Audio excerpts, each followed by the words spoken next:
Hey guys, tonight we're peeling ourselves out of a corset made entirely of disappointment to bring you a soothing, shockingly accurate look at what Victorian men actually did all day.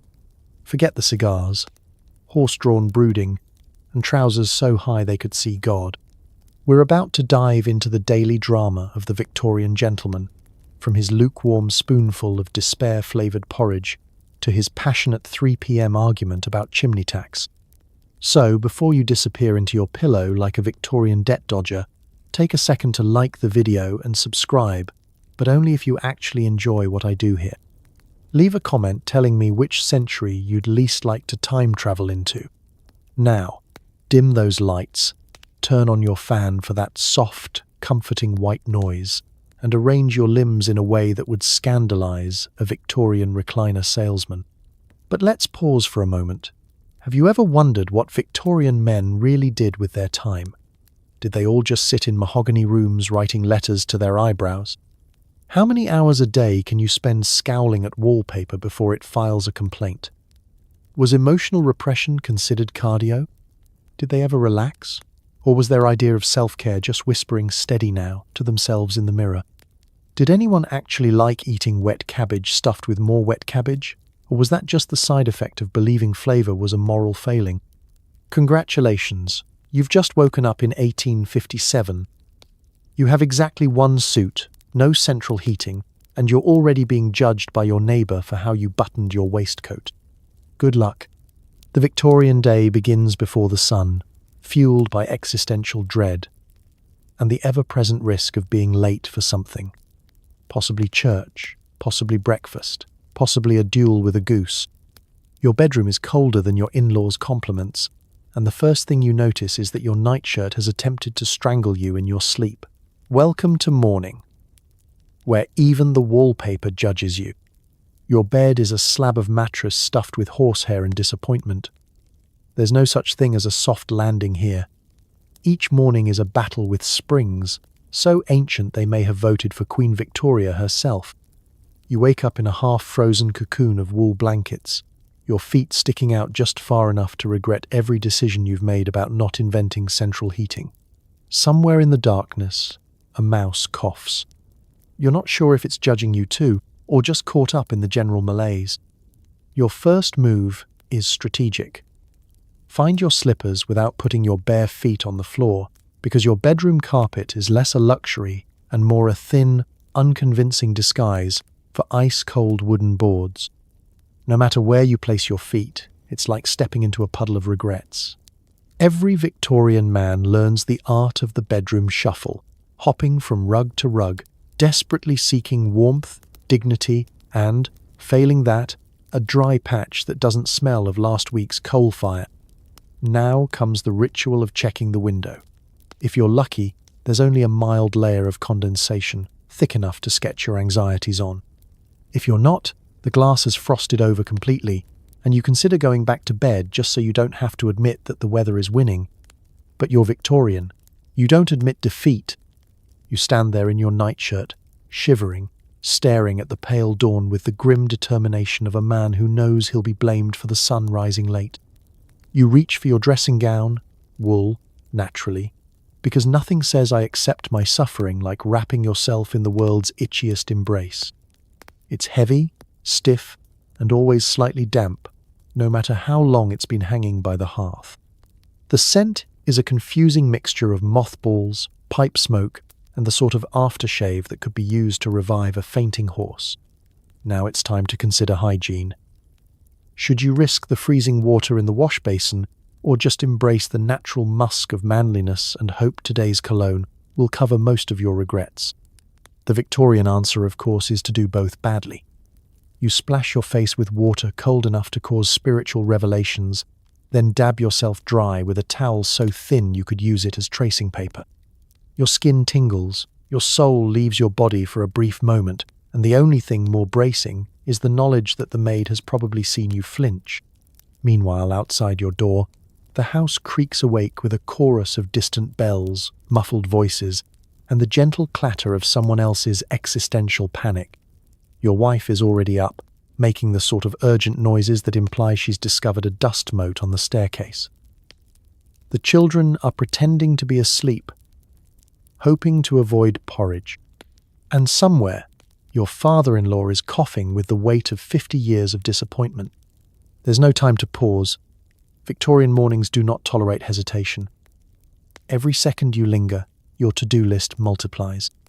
There are boots to polish, newspapers to glance at and pretend to understand, and at least 4 people to nod gravely at before you've even had your tea. The clock is always ticking, not to keep you on schedule, but to remind you that you are, in fact, running late. By the time you make it to the breakfast table, you've already apologized to 3 people, invented 2 excuses for your lack of enthusiasm, and mentally prepared a speech for the vicar about why you were missing from morning prayers. You haven't even started your day, and already you're behind. But that's the Victorian way. Start with guilt, end with exhaustion, and hope that somewhere in between you find a moment of peace, or at least a warm spot on the rug. Sleep well if you can. Victorian men rarely do. It's time for breakfast, or, more accurately, a bland endurance test. If you're lucky, the cook hasn't burned the toast again, and there's only a reasonable amount of hair in your kippers. You sip tea so weak it could double as dishwater, all while listening to the world's driest newspaper recitation. It's not nourishment, it's tradition. The first thing you notice as you take your seat at the breakfast table is the temperature of the room. A balmy 57 degrees Fahrenheit, if you're generous, and that's only because someone left the door open to let in the family dog, who now looks as if he regrets the decision as much as you do. Your chair, despite having a cushion, feels as though it's been handcrafted from disappointment and walnut. Every movement risks a creak, a groan, or the accidental unleashing of a cloud of dust. On the sideboard, a parade of silver domes conceals the same 4 options every single morning. A pair of pale boiled eggs, toast approaching the hardness of geological time, a mound of alarmingly grey sausages, and the ever-present dish of kippers, smoked to the precise level where you're never sure if it's breakfast or a low-level punishment. You lift a dome, peer inside, and sigh. It's oatmeal again. Thick enough to patch a hole in the roof, but thin enough to leak out the sides of your spoon. You consider adding sugar, but remember it's locked in a cupboard because your uncle once stole half a pound in 1849, and nobody's ever forgotten. Next comes the ritual inspection of your utensils. The Victorians love their cutlery. You have 3 spoons of subtly different lengths, 2 knives, one of which is only for butter, unless you want to start a family feud, and a fork so ornate it looks like it should be displayed rather than used.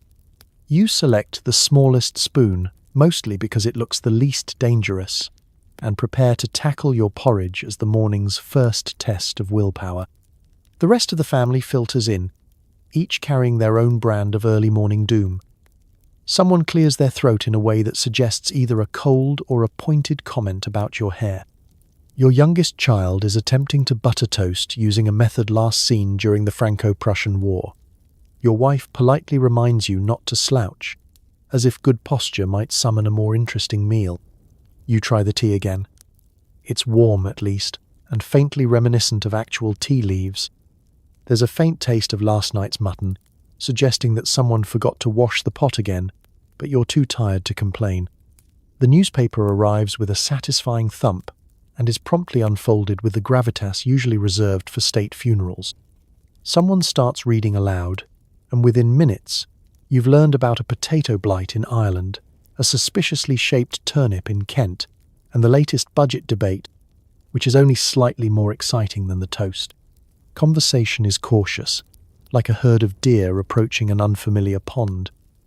Polite inquiries about sleep, vague references to the weather, and the occasional attempt at humour that falls flatter than the eggs. There are rules about who can speak first, who pours the tea, and who gets the last sausage. These rules are sacred, and breaking them results in a silence so frosty you worry it might crack the crockery. Halfway through, someone inevitably brings up health. Victorian breakfasts are as much about digestion as they are about digestion-related complaints. The virtues of fibre, cod liver oil, and vigorous outdoor walks are extolled, while you contemplate the existential question of whether it's possible to die from boredom. Your father mentions his gout for the third time this week. The conversation shifts to the virtues of restraint, moderation, and the dangers of French cheese. Eventually, you finish the meal, if not full, then at least full of resolve. You dab your mouth, thank the cook, even if you're still suspicious about the hair, and prepare to face the day. Breakfast may not fill your stomach, but it does its job, fortifies your spirit, toughens your taste buds, and reminds you that tradition is, above all, about survival. And as you stand to leave the table, you find yourself oddly grateful. Because if you can endure Victorian breakfast, you can probably handle whatever the rest of the day decides to throw at you. Or, at the very least, whatever's hiding under the next silver dome. Nothing says I'm a responsible Victorian man like attacking your cheeks with a blade you sharpened on your boot. Shaving is less about style, more about survival. The only thing sharper than your razor is the pain of nicking your jaw and having to pretend it's a fashionable injury. Your day cannot properly begin until you've performed this delicate ritual, standing before a mirror that distorts your face just enough to make you question your lineage. The mirror itself is positioned for maximum inconvenience, catching just the right amount of cold morning light to illuminate every imperfection and, incidentally, to remind you that your mustache is beginning to resemble a tragic accident with a bottle brush. Victorian razors are an exercise in optimism. The blade, technically sharpened last night, using the family boot, feels more like a suggestion than an actual edge. If you're lucky, the strop did its job. If not, you'll be doing more exfoliating than shaving, and possibly revealing layers of ancestry you didn't know you had. Hot water is a rare luxury. Most mornings you settle for tepid, cloudy water poured from a battered kettle into a ceramic bowl. You splash your face and pretend not to notice that half the heat is escaping into the ether. The other half is reserved for making your pores feel surprised. Soap is another adventure. The scent is always medicinal, vaguely floral, and laced with undertones of sheep. You whip it into a thin lather with a badger hair brush that's seen better centuries, then apply it to your cheeks and jawline in circles, pretending you are painting the Sistine Chapel of stubble. The brush is missing half its bristles, and the other half are plotting an escape, but you persevere. You are, after all, a Victorian man, and therefore you are contractually obligated to suffer through this ordeal at least 6 days a week, barring religious holidays and outbreaks of existential malaise. Now comes the main event. Razor poised, you take a breath, steel your nerves, and begin the slow, careful glide down one cheek. There is an art to this, too much pressure, and you risk turning breakfast into a bloodletting. Too little, and you merely rearrange the stubble into new, more creative patterns. By the second pass, you've nicked yourself just below the jawline, a classic spot, and the only thing more reliable than a Victorian timetable. You dab at the cut with a piece of linen and tell yourself it adds character, a sort of rugged elegance. If anyone asks later, you'll say it was a dueling scar, or possibly the result of rescuing a kitten from a burning haberdashery. Some men, in moments of desperation or vanity, attempt the full wet shave, steam, extra lather, the lot. This is ambitious. It always ends with you staring in horror at the number of tiny paper squares stuck to your face, each one a badge of honor and mild embarrassment. No one in the house is allowed to mention them, but you catch the maid suppressing a smirk. You try to maintain dignity, even as you resemble a badly bandaged parcel. Then there's the mustache and sideburns. The true test of patience. You trim, you snip, you comb with a miniature brush you keep hidden in a drawer. The mustache is sacred, a symbol of masculinity, virility, and if poorly executed, sheer comic potential. A crooked mustache can ruin your day, your week, and potentially your marriage prospects. But you persevere, squinting into the glass, hoping your left and right sides are at least distantly related. Finally, you rinse your face with cold water, slap on a splash of aftershave that stings more than most Victorian scandals, and survey the results. You look acceptable, passable, like someone who, despite overwhelming odds, has faced the twin perils of steel and soap and emerged, mostly, intact. You pat yourself dry, admire your handiwork, and tell yourself it's all worth it. Because in Victorian England, the greatest danger is not being mauled by a runaway horse, or suffering a deadly fever, or accidentally offending a duchess. No, the true daily peril is staring your own reflection in the face and going at it with a blade, and living to shave another day. Getting dressed is a military operation. Layers upon layers, starched collars, itchy wool, a waistcoat so tight you're technically a sausage in human form.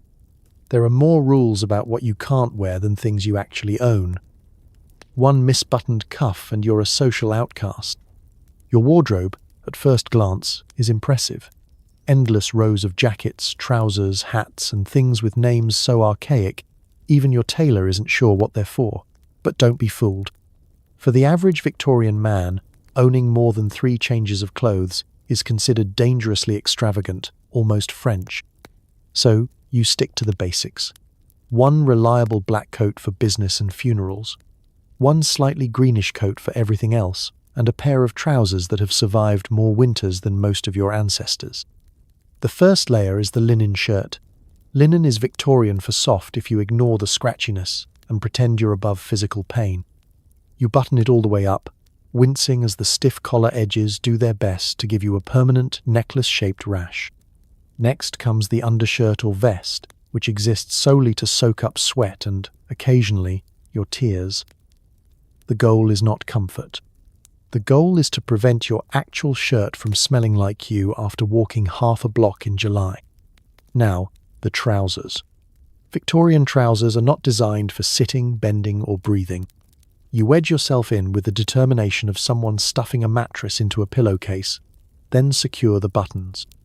Zippers won't exist for another 50 years, so the daily struggle with a row of tiny, rebellious buttons is an unspoken rite of passage. Socks. They're mostly wool, mostly mismatched, and mostly resigned to their fate. Then comes the waistcoat, a word which means corset for men, but we don't talk about it. Waistcoats are required by law, or at least by the law of not wanting your mother-in-law to sigh heavily at you.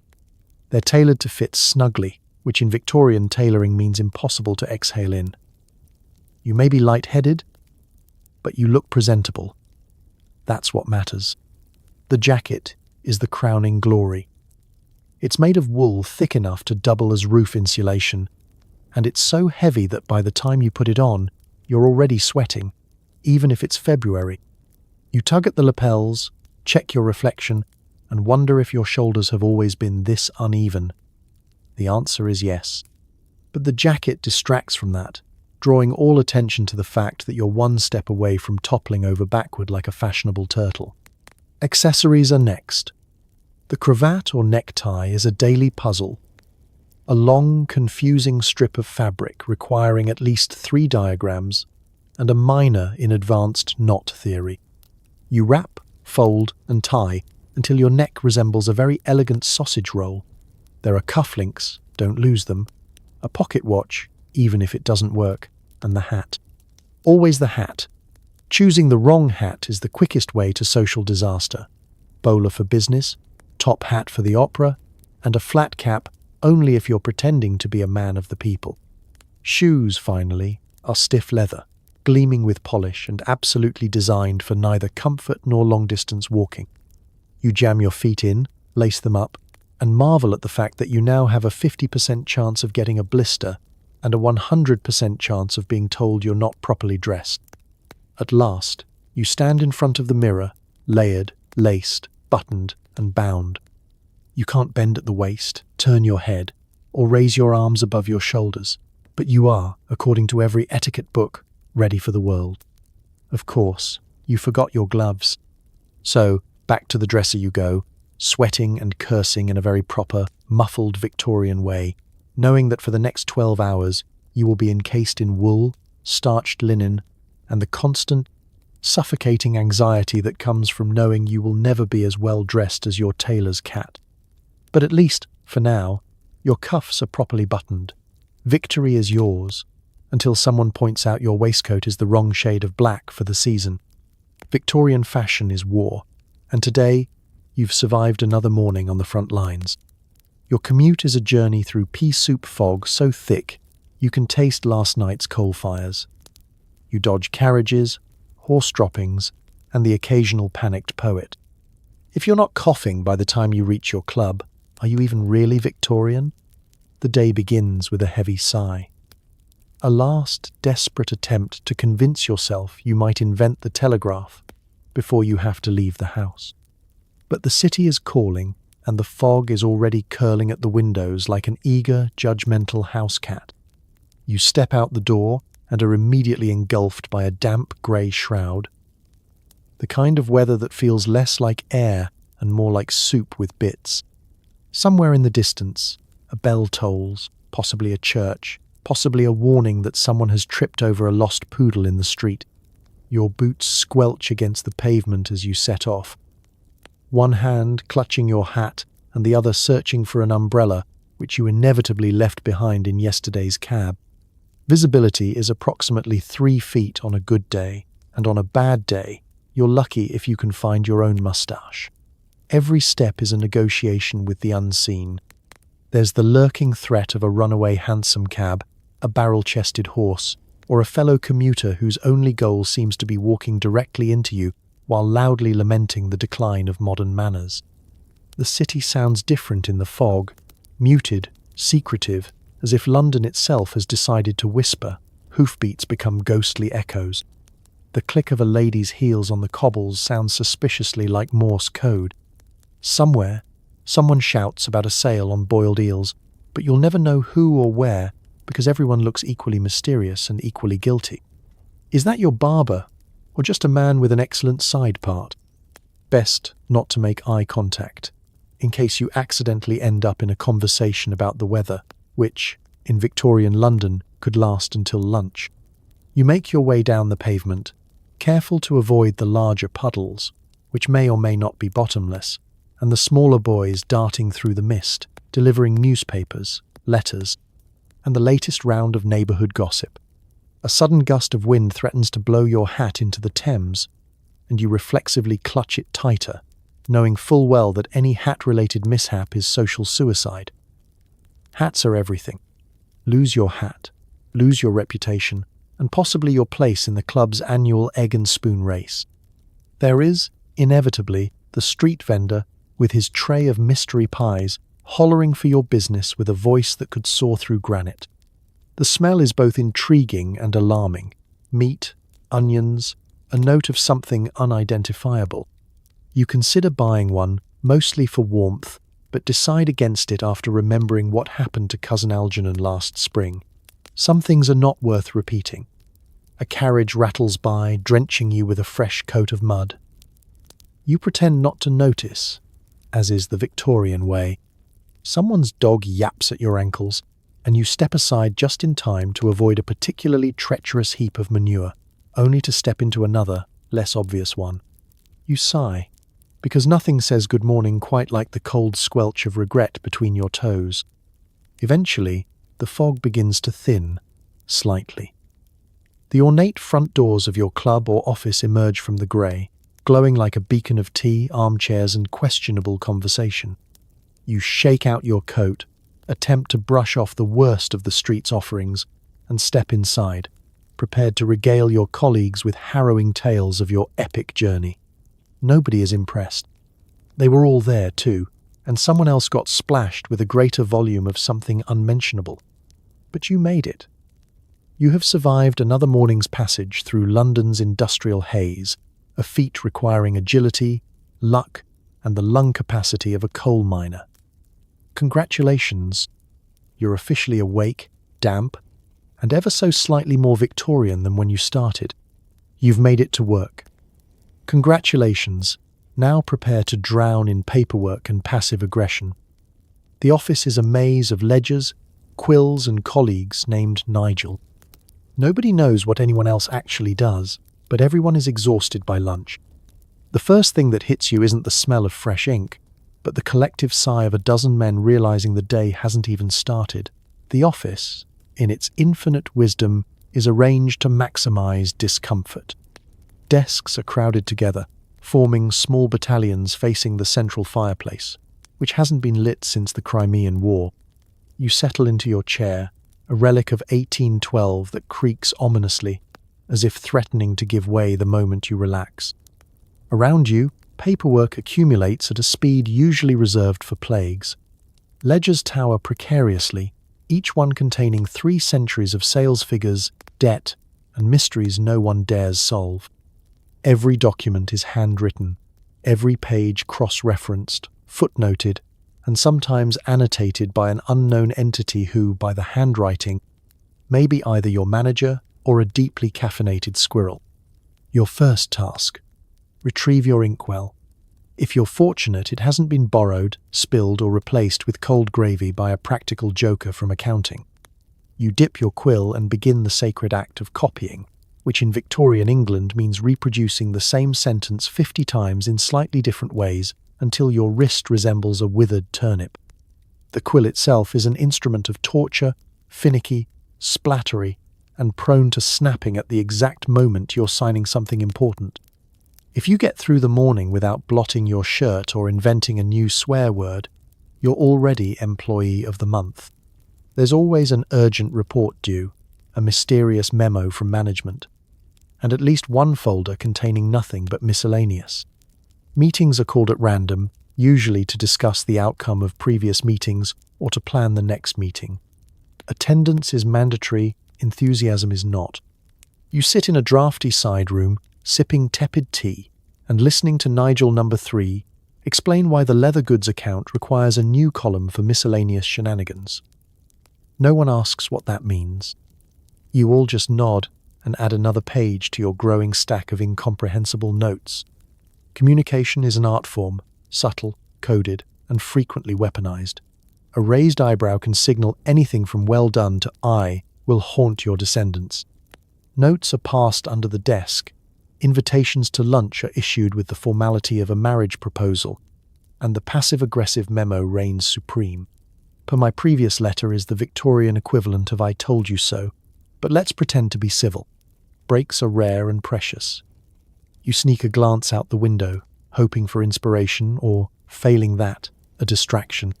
Instead, you see another office across the street, filled with equally despairing men and an even larger pile of paperwork. You wonder if they're better at ledgers. Probably not.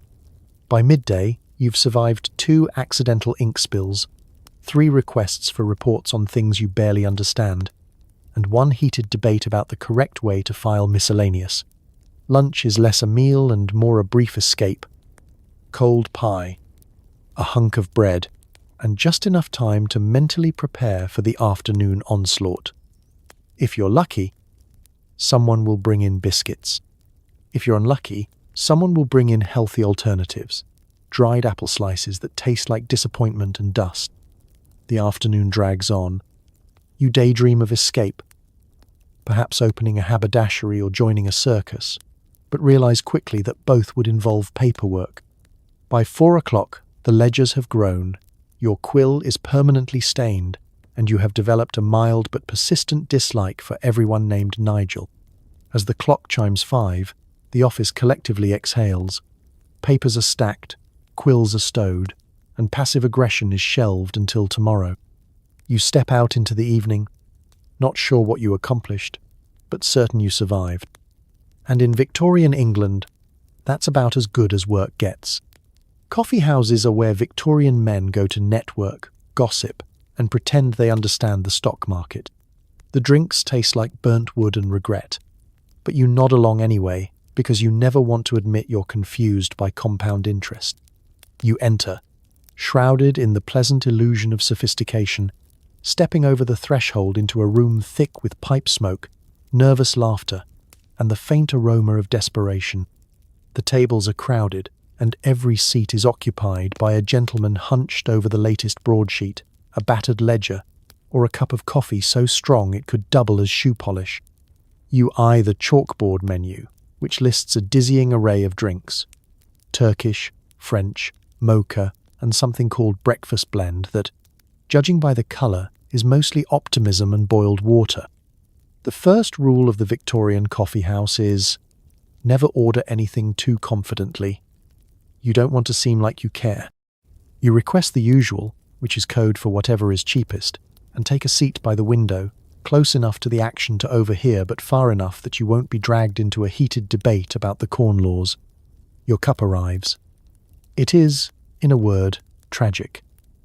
The liquid is hot, but only just. It smells faintly of last week's roast and a bit like burnt toast, but you drink it anyway, because everyone else is doing the same, and it's too late to go home and start your day over. Around you, the air is alive with whispered speculation, grand theories, and the persistent clatter of ceramic cups meeting saucers. The city's business elite, its aspiring poets, and several men who have never worked a day in their lives are all here, pretending they're waiting for an important meeting. The conversations are a mix of financial jargon, mild insults, and coded references to yesterday's scandal involving Lady Bracknell's poodle and a stolen umbrella. You learn quickly that coffee houses are not about the coffee, they are about the eavesdropping. You position your newspaper just so, creating the perfect blind between yourself and a pair of stockbrokers muttering about the price of guano in Peru. The words arbitrage, consolidated debenture, and gentleman's agreement float through the air. You nod occasionally, furrow your brow, and try to look as if you, too, are secretly an expert in international finance. In reality, you're quietly wondering if anyone else has noticed the biscuit tin is suspiciously empty. Someone nearby is discussing the railway boom, which you know peaked last year but will happily pretend is the next great gold rush if it means getting invited to lunch. Across the room, an argument breaks out over the price of tea imports, which, in Victorian England, is the emotional equivalent of declaring war. Everyone weighs in, some quoting the Times, others simply quoting themselves. You add a thoughtful indeed to the air, which is always safe, never wrong, and universally respected. There is an unspoken competition in every coffee house. Who can look the most disinterested, while listening the hardest? You perfect the art of the subtle lean-in, the strategic cough, the casual glance at a neighbouring ledger. Information is currency, and gossip is gold. A stray sentence about Lord Fotheringay's investment portfolio could mean the difference between financial ruin and a free biscuit. Soon, the morning gives way to late morning, and the room swells with fresh waves of customers, each more determined than the last to be seen, not caring about being seen. You gather up the remnants of your courage and your questionable coffee, and stand to leave, having learned nothing concrete about the market, but quite a lot about your neighbour's indigestion and the latest failed poetry reading at the Athenaeum. You walk out into the fog, breath smelling faintly of ash and broken dreams, and feel just a little bit more Victorian than before. Coffee houses, where fortunes are made, lost, and, more often than not, completely misunderstood. Meetings are long, dull, and mostly involve men in sideburns muttering about the quarterly surplus. You learn to master the art of nodding at the exact right moments, occasionally chiming in with indeed, while secretly planning your escape. You arrive exactly 7 minutes before the official start time, because in Victorian England, punctuality is both a sign of respect and an elaborate way to make sure you don't have to sit next to the man who smells of pickled onions. The boardroom is dim, lit by the feeble efforts of a gas lamp and the collective gloom of 12 gentlemen resigned to another round of accountancy by attrition. The table is long, the agenda is longer, and the refreshments are limited to a tin of biscuits so stale you suspect they were baked in honour of the last royal wedding. The meeting begins with the ritual reading of the minutes, a process so glacially slow that you begin to believe time itself has stopped out of pity. The secretary drones on in a monotone, each sentence lulling the room into a trance, punctuated only by the occasional cough or the click of a pocket watch being checked in despair. No one listens, but everyone pretends to. This is the first rule of Victorian meetings. The only thing worse than missing a meeting is being caught not pretending to care. You quickly settle into your role as professional nodder. It's a delicate balance. Nod too much, and you'll be asked for an opinion. Nod too little, and they'll think you disagree with the balance sheets. Your expression must be one of polite engagement, seasoned with the kind of mild curiosity you might reserve for a lecture on the finer points of turnip cultivation. The phrase "very interesting" becomes your shield, your sword, and your safe passage through the minefield of workplace politics. The conversation shifts to the quarterly surplus. Nobody actually knows what the surplus is, but that doesn't stop anyone from having a passionate opinion about it. Nigel, whose mustache is legendary but whose arithmetic is suspect, launches into a spirited debate with Harold, who hasn't removed his gloves since the summer of '53. Numbers are quoted, figures are compared, and someone attempts to draw a pie chart directly onto the tablecloth. You resist the urge to draw actual pies. Instead, you murmur a well-timed, "Quite so," and make a mental note to find out what, if anything, the surplus actually refers to. Occasionally, the chairman attempts to inject some urgency by announcing that serious decisions must be made. This is a lie. The only real decision being made is whether to adjourn before or after the last biscuit is gone. Still, everyone leans forward, pens poised, as if at any moment a historic breakthrough might occur. Spoiler, it will not. You watch as someone attempts to introduce a new agenda item: miscellaneous business. This is Victorian code for please, for the love of all things holy. Let me mention my pet project. The ensuing discussion is more heated than necessary and involves a 20-minute digression into the question of whether the window should be opened or if that would lead to an epidemic of chilblains. Throughout it all, the air is thick with formality and the scent of ink, anxiety, and desperation. Every now and then, your gaze drifts to the clock. 5 minutes have passed, or possibly 50. Time bends to the will of the minutes taker. You nod once more, just right, and survive another heated sideburn exchange. Finally, mercifully, someone calls for a vote. Hands are raised, results are tallied, nothing actually changes. The meeting ends with a chorus of mumbled goodbyes and the scraping of chairs. You emerge into the daylight, blinking, tired, and quietly relieved. You have survived another business meeting, having contributed absolutely nothing but an Olympic-level performance in synchronized nodding. In the Victorian workplace, that's the gold standard. Lunch is a monochrome affair: cold meats, pickled eggs, and mayonnaise that's been left out since breakfast. You eye the suspicious jellied calf's foot, knowing that food poisoning is just part of the Victorian experience. You enter the dining room already bracing for disappointment, greeted by the distinctive aroma of overcooked beef mingling with the tang of pickled onions and the faint, ever-present whiff of despair. The table is set with the same faded linens, inherited from a relative whose legacy was mostly stains. At its center, a silver tray groans under the weight of cold cuts, ham sliced so thin it's almost theoretical, pale roast beef curled at the edges, and tongue, because every Victorian menu includes at least one part of an animal that should never be served cold. You survey your options, pretending to weigh them carefully while actually calculating which item is least likely to have been nibbled by the house cat. There's a lumpy potato salad, barely disguised beneath a layer of mayonnaise, with the color and consistency of building plaster. Someone insists it's homemade. You suspect it survived multiple family reunions. The jellied calf's foot commands respect and fear. Suspended in a glistening dome of aspic, it wobbles menacingly as if daring you to taste it. In theory, it's nourishing, a proud tradition. In practice, it's Victorian culinary roulette. You watch as the head of the table carves a slice, the jelly quivering in silent protest, and you quietly hope your digestive tract has updated its will. The bread, served in a basket, is 2 days old and as dense as a Dickens plot. Each slice requires strategic soaking in tea, soup, or sheer willpower. Butter, if present, has the texture of a granite pebble and must be shaved off in translucent flakes.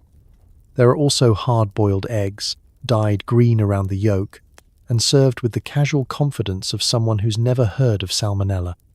Noon is the hour for awkward small talk. You find yourself nodding as Uncle Percival recounts the tragedy of his ingrown toenail for the 4th time this week. The conversation is punctuated by the clink of cutlery and the occasional stifled cough, which may or may not be a sign that someone has tried the potato salad. At the far end of the table, someone bravely takes a dollop of mayonnaise. This is the ultimate gamble. Victorian mayonnaise is less a condiment and more an experiment in microbiology. No one knows exactly how long it's been sitting out, but everyone agrees it's too late to ask. There's an unspoken rule that you never point out the growing oil slick or the mysterious change in aroma. You just eat, smile, and pray. If you're feeling reckless, there's cheese, a bold wedge of something blue, crumbly, and old enough to have attended your christening. You take a modest portion, cut it into smaller pieces, and position them strategically on your plate, as if constructing a barrier against the onslaught of cold meats. The pickles, meanwhile, are so tart they could strip wallpaper. You eat one for show, then spend the next 5 minutes re-evaluating your life choices. Dessert, if it appears, is a simple affair. Fruit so unripe it could double as a self-defense weapon, or a pudding whose main ingredient seems to be existential dread. Occasionally, there's a pie. Its filling a mystery and its crust a challenge for even the sharpest Victorian molars. By the end of lunch, you feel both slightly ill and faintly heroic, as if you've survived a minor trial by ordeal. You push back your chair, dab your lips with a napkin, and try not to think about the evening meal. You've faced mayonnaise, aspic, and the spectre of jellied calf's foot, and, like every good Victorian, you'll almost certainly do it again tomorrow. Socializing is a sport, but the rules change hourly. Say the wrong thing about the Queen and you're finished. Ask about someone's health, and you'll get a 20-minute lecture on gout. Best to keep it safe. Comment on the weather, and pray for rain.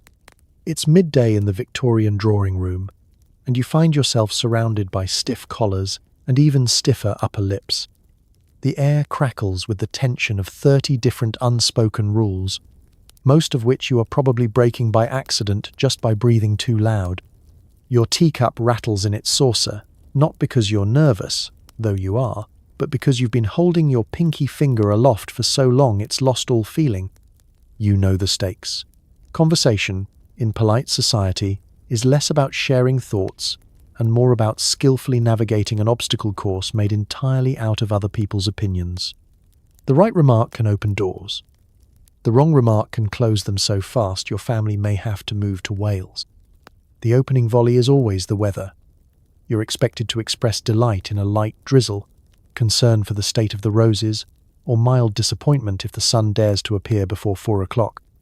If you venture beyond this, perhaps mentioning a suspicious cloud or a stiff breeze, you risk being labelled an eccentric, which is Victorian for person who won't be invited back for scones. If the weather itself has become dull, people will comment on that too. Bit unremarkable today, isn't it? Someone will sigh, and you nod sagely, as if you too had expected the rain to fall with a little more flair. But beware, the conversation can veer into dangerous territory with the speed of a startled pheasant. Mentioning politics is strictly for those with nerves of steel and a working knowledge of every scandal since 1832. Even a harmless word about trade tariffs can spark a debate so fierce it requires 3 aunts and a very large fruitcake to mediate. Religion? Best left to the vicar, who will corner you later and recount his personal journey with Methodist marmalade. Health is another conversational quagmire. Ask a Victorian how they're feeling, and you open the floodgates to an encyclopedic account of every ache, sprain, and minor operation they've endured since the Napoleonic Wars. Someone will inevitably raise their trouser leg to show you a scar with a Latin name, and you'll be forced to inspect it politely while suppressing the urge to run for the door. If you mention your own ailments, you run the risk of being prescribed cod liver oil by a relative who once read about it in a pamphlet. Family is a safe topic, provided you can remember everyone's name and current status. Inquire after the children, but never comment on their appearance unless you're prepared to discuss bone structure for 10 minutes. Mentioning engagements, inheritances, or questionable marriages is best avoided unless you're trying to add a little drama to an otherwise dull afternoon. The one topic guaranteed to unite a room? The decline of standards. Things were better in my day. Someone will inevitably declare, and the rest of the group will murmur their agreement. You nod along, agreeing that yes, children are wilder, weather is stranger, and even the scones aren't as fluffy as they used to be. For those moments when the conversational minefield becomes too much, you can always retreat to the tried and true. Ask if anyone's read the latest serial in the magazine. Most haven't, but they'll pretend. And soon you'll be locked in a gentle competition to see who can summarize the plot using the least amount of actual knowledge. By the end of the afternoon, you've survived. You've discussed the weather, sympathized with someone's gout, agreed on the decline of society, and, most importantly, avoided saying anything memorable. In Victorian England, that's not just conversation, that's a high-wire act, performed in a starched collar with a biscuit, under the watchful gaze of everyone you've ever met. And as you finally excuse yourself, you realize you're exhausted, but triumphant. You haven't started a scandal, revealed a secret, or been forced to look at anyone's bunions. You are, in every sense, the perfect guest. Welcome to the club. Here, men lounge in armchairs, smoking pipes and pretending to read Dickens. The silence is occasionally broken by a scandalous cough or someone sneezing too enthusiastically. No women, no fun, just an endless supply of tepid sherry. You step through the heavy oak doors, greeted by the faint smell of dust, old books, and the kind of pipe smoke that could single-handedly repaint a ceiling. The carpet muffles your footsteps so effectively you feel like you're sneaking into a secret society. Except everyone here is so committed to inactivity, you could probably fire a cannon in the reading room and only disturb the waiter carrying a tray of lukewarm cheese cubes. The decor is all somber wood paneling, dim oil lamps, and portraits of long-dead gentlemen staring down as if to say, "No, really, this was our idea of fun too." The armchairs, lovingly battered, are arranged in clusters, each one designed to trap you in a comfortable embrace so profound you may never stand again. If you're lucky, you'll claim a spot by the fire, close enough to be warm, not so close as to risk spontaneous combustion of your woolen trousers. The library is the pride of the club. Hundreds of volumes, most of which have never been opened, line the walls. You select a book at random and settle in, affecting your most contemplative frown, only to discover you've picked up the club's 1846 financial ledgers for the 8th time this month. You pretend to read, but your eyes drift shut, lulled by the hypnotic combination of musty pages and the endless, distant ticking of an ornate grandfather clock. Across the room, a man in a velvet smoking jacket is doing the same thing, snoring softly, still gripping a copy of Bleak House. Conversation is allowed but strictly regulated. There is an art to speaking without saying anything, and the club members are all grandmasters. The most common exchanges involve a nod, a grunt, or, on special occasions, a daring Should a topic of actual substance arise, say, the impending railway expansion or the merits of different moustache waxes, it is promptly discussed into the ground, dissected until even the flies on the windowsill lose interest. Refreshments are provided at regular intervals by a butler, so ancient you suspect he arrived with the original furniture shipment. Sherry is poured, tepid and faintly metallic, into delicate glasses which you cradle for warmth rather than flavour. There are cheese cubes, dry biscuits, and the ever-present club sandwich, a culinary creation as mysterious as it is bland. You nibble politely, just to give your hands something to do. No one has ever finished a club sandwich, but every man here has tried. Occasionally, a scandalous event occurs. Someone sneezes, twice in a row, and all heads swivel in mild alarm. A newspaper is unfolded too loudly. One memorable Thursday, a dog wandered in, causing a ripple of excitement that took until Tuesday to settle. The club's idea of drama is reading the obituaries and discovering that someone you once nodded at is now gone, taking their best anecdotes and possibly your umbrella to the grave. As the afternoon wears on, you become part of the furniture. You sip, you doze, you contemplate whether you have the strength to move to a different chair for variety's sake. But inertia wins, as it always does. The club is less a place for entertainment than a refuge from the outside world, where nothing is required of you but the ability to sit, smoke, and occasionally agree that yes, the sherry really is terrible. You leave as quietly as you arrived, slightly more dusted in ash, slightly less convinced you read a single page, and with a faint sense of accomplishment. In the world of the Victorian gentleman, sometimes boredom is the greatest luxury of all. You fancy someone. Congratulations, you're now trapped in an elaborate social dance involving chaperones, cryptic glances, and letters so formal they could be mistaken for legal notices. Nothing says romance like never being alone together. Your day begins not with a declaration of affection, but with the careful, calculated selection of a hat. You must look neither too eager nor too aloof, an impossible balance that leaves you staring at yourself in the mirror, practicing smiles until you resemble a man nervously awaiting dental surgery. A faint hint of cologne, but not too much. Boots polished until you can see your own worried reflection, and you are, at least externally, ready for love. The battlefield, the drawing room. Here, your beloved sits, encircled by a fortress of family members, stern aunts, and the world's most attentive chaperone, who seems to have eyes in the back of her head. You hover at a respectful distance, exchanging glances so subtle they could be mistaken for a minor eye condition. You're allowed to discuss only safe topics. The weather, the health of various relatives, and the enduring excellence of boiled vegetables. If you're lucky, you might be invited for a supervised stroll in the garden. The chaperone walks 3 paces behind, pretending to admire the roses while listening with the keen focus of a government informant. You discuss the relative merits of hydrangeas versus dahlias, all the while trying to signal your devotion through an intricate system of eyebrow movements and slightly over-enthusiastic admiration of her bonnet. The exchange of letters is the heart of Victorian courtship, a process requiring patience, restraint, and handwriting so elegant it could qualify as art. Each letter is an exercise in decorum and cryptography.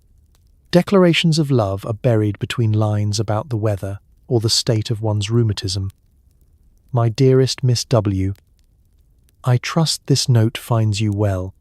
The rain here has been relentless, and I often reflect upon our shared appreciation for adequate drainage. Swoon. Receiving a letter is a delicate operation involving butlers, sealed envelopes, and the immediate scrutiny of the entire household. Your only privacy is the thrill of anticipation as you unfold the paper and hunt for secret meanings in the neat, looping script.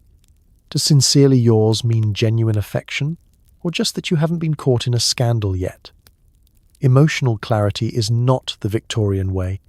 Public outings, should they occur, are orchestrated with military precision. The opera, a picnic, or, if things are getting wild, a group croquet match. You're always in a crowd, always at arm's length, always aware that a single misstep could ruin your prospects forever. Holding hands is the stuff of legend.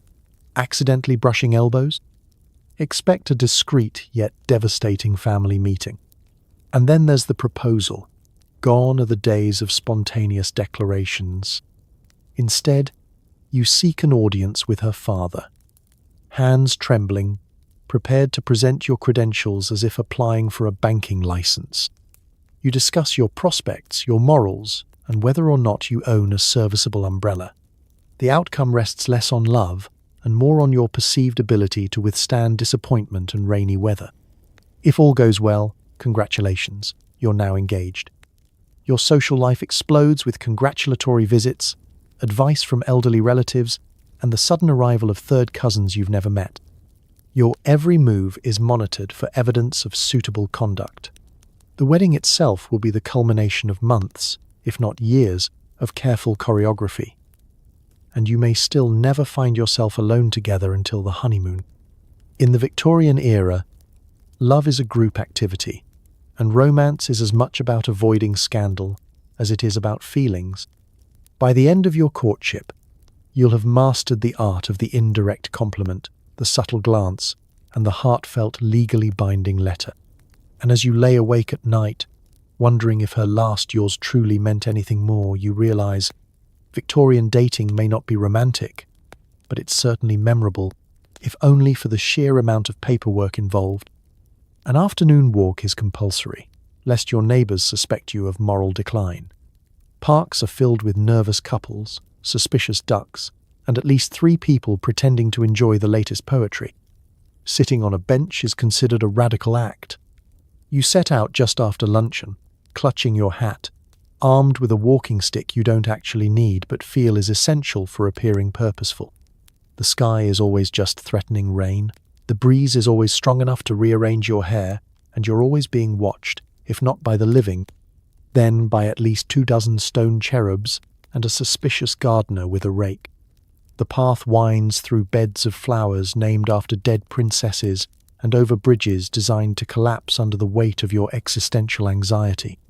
Every so often, you pass another couple, each locked in a careful choreography of conversation, chaperoned by someone who keeps time by checking her pocket watch and sighing.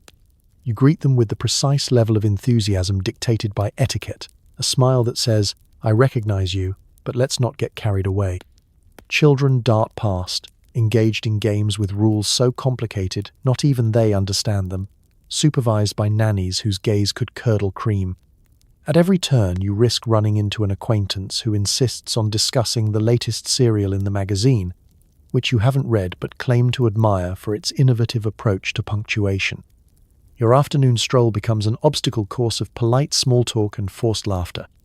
The ducks, meanwhile, have developed an advanced sense of distrust, quacking softly and sidling away as you approach. You nod to them anyway, because you never know who's watching, or who will report back to your mother that you failed to acknowledge the local wildlife. On the other side of the pond, someone is reciting poetry to a half-interested audience. The words float across the water, heavy with metaphor, light on actual meaning. You clap politely when they finish, relieved you weren't asked for your opinion. Eventually, you spot a park bench. It's unoccupied, a rare and glorious sight. You glance around, ensuring no one will think you're shirking your moral or civic duties, and gingerly lower yourself onto the wooden slats. The sensation is halfway between relief and a public declaration of laziness. In Victorian England, rest is only acceptable if it's for the purpose of contemplating one's future, regretting one's past, or tying one's shoelace in a deeply meaningful way. You adopt a thoughtful pose, gazing into the middle distance as if solving the riddle of human existence. In reality, you're just hoping your trousers won't pick up a splinter, and considering whether you should risk eating the questionable biscuit you found in your coat pocket. All around you, the park continues its gentle chaos. A dog chases a pigeon with more enthusiasm than dignity. A governess scolds a child for using improper Latin, and an elderly gentleman attempts to feed a goose his wife's failed sponge cake. Other park goers glance your way, gauging whether your bench occupation is an act of rebellion or simply poor planning. A brave few join you, observing the traditional silence of shared seating. Conversation, if it occurs, revolves around the firmness of the bench, the likelihood of rain, or the ongoing saga of the park's missing bronze sundial. You contribute a non-committal grunt, which is universally accepted as meaningful commentary. After a few minutes, feeling both refreshed and gently scandalous, you rise from your perch, dusting off your coat and restoring your reputation as a productive member of society. You return to the path, ready to endure a final round of nods, greetings, and, if fate is truly unkind, another unsolicited poetry recital. In the end, the afternoon stroll is less about exercise and more about performance, an ongoing public theatre where everyone pretends to have a destination, and where sitting down is the most radical thing you'll do all day. Your correspondence pile is taller than your social anxiety. Every letter must be answered with exactly the right amount of flourishes, apologies, and thinly veiled complaints. The only thing more stressful than reading your mail is writing it. Each morning begins with a fresh delivery, a thump at the door, the distant cry of post, and the sudden arrival of an avalanche of envelopes, all embossed, scented, and terrifying. The postboy, who knows far too much about your personal life, hands you the stack with a look of pity. You stare down at your paper Everest, knowing that somewhere inside is a request for money, a veiled insult from Aunt Millicent, and at least 3 invitations to events you don't remember agreeing to attend. Opening the letters is a ceremony in itself. You use the family letter opener, part status symbol, part defensive weapon, and hope you don't accidentally decapitate a wax seal that's somehow more impressive than most family heirlooms. Each envelope is a mystery. Will it contain good news, bad news, or another urgent reminder from Cousin Horace about his beetroot growing competition? You can only hope for the beetroot. Victorian etiquette dictates that every letter must be answered promptly and in kind. That means flourishes, formalities, and enough apologies to fill a minor novel. My dearest Lady B, how delighted I was to receive your most welcome communication. You are not delighted, and her communication is never welcome, but the illusion must be maintained. Every phrase must be carefully balanced, lest you accidentally offend, overstep, or, worst of all, seem insufficiently grateful for last year's disastrous rhubarb jam. If writing a single letter is a challenge, writing a dozen is the stuff of legend. You must match tone, style, and penmanship to each correspondent. A business letter is brisk and formal. A note to your mother must include at least 3 reassurances about your health. A reply to a romantic interest is an exercise in cryptography, every emotion camouflaged in etiquette and references to the weather. I trust this letter finds you well and not overly inconvenienced by the recent cold snap. I remain, as ever, your most devoted and meteorologically aware servant. Composing these responses requires the proper tools: thick paper, the right pen, and ink that refuses to dry before you've smeared it across half the page. By the end of an hour, your fingertips are stained a sullen blue and your blotter resembles a modern art exhibit. You curse the day you ever met anyone with access to stationery. Of course, the real art of Victorian correspondence lies in the subtle complaint. A masterful letter is half pleasantries, half veiled grievance. It was such a pleasure to see you last Tuesday, despite the inclement weather and the regrettable absence of any actual conversation. Every apology is loaded, every thank you a gentle nudge. By the end, no one is truly satisfied, but everyone feels as if they have won a minor battle in the ongoing war of polite communication. Then there are the invitations. The pleasure of your company is requested for a dinner, an outing, or the unveiling of a cousin's new conservatory. Declining is an art form. Refusing too bluntly will cause offense, while accepting condemns you to hours of tepid conversation and cucumber sandwiches. You opt for the polite dodge. Regrettably detained by prior engagements, I trust the event will be the triumph it deserves to be. You have no prior engagements, but your sanity is worth preserving. By late afternoon, the last reply is sealed, stamped, and handed back to the long-suffering postboy. Your desk is a battlefield, strewn with discarded drafts, rejected envelopes, and crumbs from the emergency biscuit you resorted to halfway through the stack. You slump back, exhausted by the emotional labor of maintaining 47 relationships and fending off Aunt Millicent's jam-based guilt. Yet, for all its trials, there's a strange satisfaction in seeing the pile diminish, each letter a tiny victory in the daily drama of Victorian life. Until, of course, tomorrow morning, when the postboy will return and the mountain of correspondence will begin anew. Owning books is a social requirement. Reading them is optional.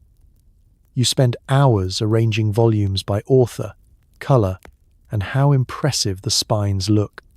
Actually finishing a book is dangerous. It might make you interesting. Your library is the pride of the house, a grand room lined with mahogany shelves, thick carpets, and the faint, lingering scent of cigar smoke and ambition. The walls are heavy with gilt-framed portraits of ancestors who appear to be judging your taste in literature from beyond the grave. Your favorite chair, deep and slightly threadbare, sits by the window, perfectly positioned for dramatic reading, or more often, dramatic napping. Of course, assembling a proper Victorian library isn't just about taste, it's about quantity. The goal is to own enough books that you could, in theory, build a small boat, or at least defend yourself against a surprise visit from the vicar. Every gentleman's library must contain certain essentials. A complete set of Shakespeare, rarely touched, except to settle an argument, all the major works of Dickens to display your social conscience, and at least one medical dictionary in case anyone wants to discuss gout in Latin. The rest of the shelves are packed with oddities. There are novels with titles like A Treatise on the Habits of the Lesser Weevil and Sir Timothy's Letters from the Rhineland, as well as mysterious tomes in French, German, or Greek that you keep for the illusion of intellectual danger. Guests are welcome to browse, provided they don't actually attempt to borrow anything. Lending out a book is like parting with a family member, one you secretly hope never comes back. Arranging your library is a competitive sport. Some men sort their books by size, others by subject, and the truly ambitious attempt a system based on the color of the binding, resulting in a glorious rainbow effect that impresses everyone and confuses the living daylights out of anyone actually looking for a book. Once, in a fit of modernity, you considered organizing alphabetically, but abandoned the idea after realizing it would take longer than the average Crimean War. Reading, of course, is a secondary activity.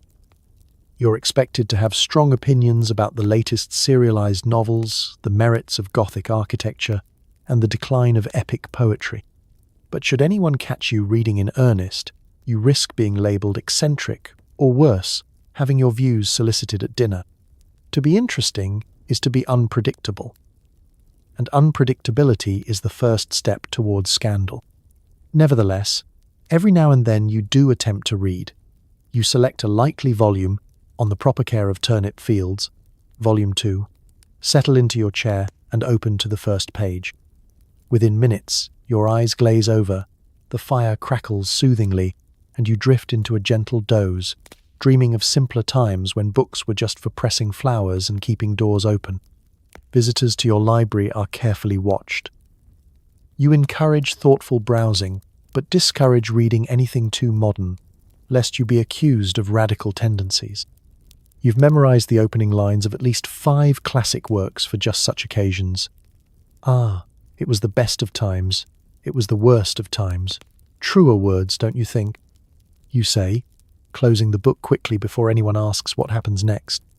A library is also a place for meaningful conversation, by which you mean polite silence, punctuated by the sound of someone pretending to be absorbed in the decline of the House of Plantagenet while actually napping behind the encyclopedias. It's a refuge from the chaos of the household, a sanctuary for wool-gathering and daydreaming about heroic deeds that don't involve actually leaving your chair. At the end of the day, you survey your domain with quiet satisfaction. The books gleam, the shelves sag politely, and you've successfully avoided both reading too much and appearing too dull. In Victorian England, that's the perfect balance.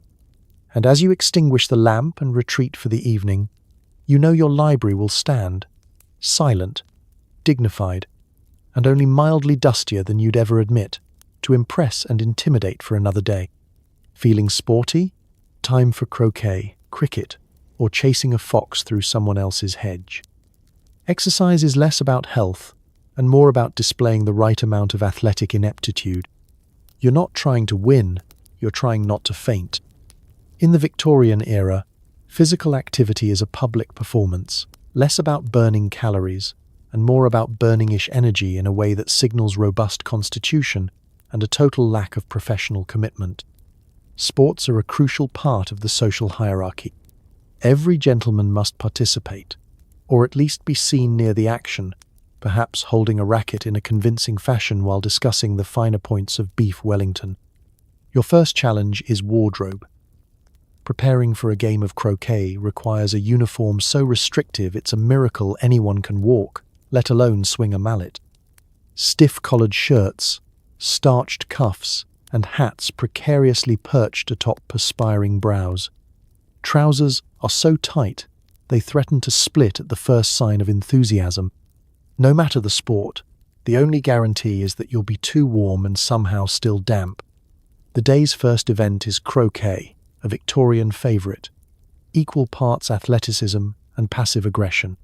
The rules are arcane, the mallets are heavy, and the main objective seems to be knocking your opponent's ball as far into the shrubbery as possible, all while pretending it was an accident.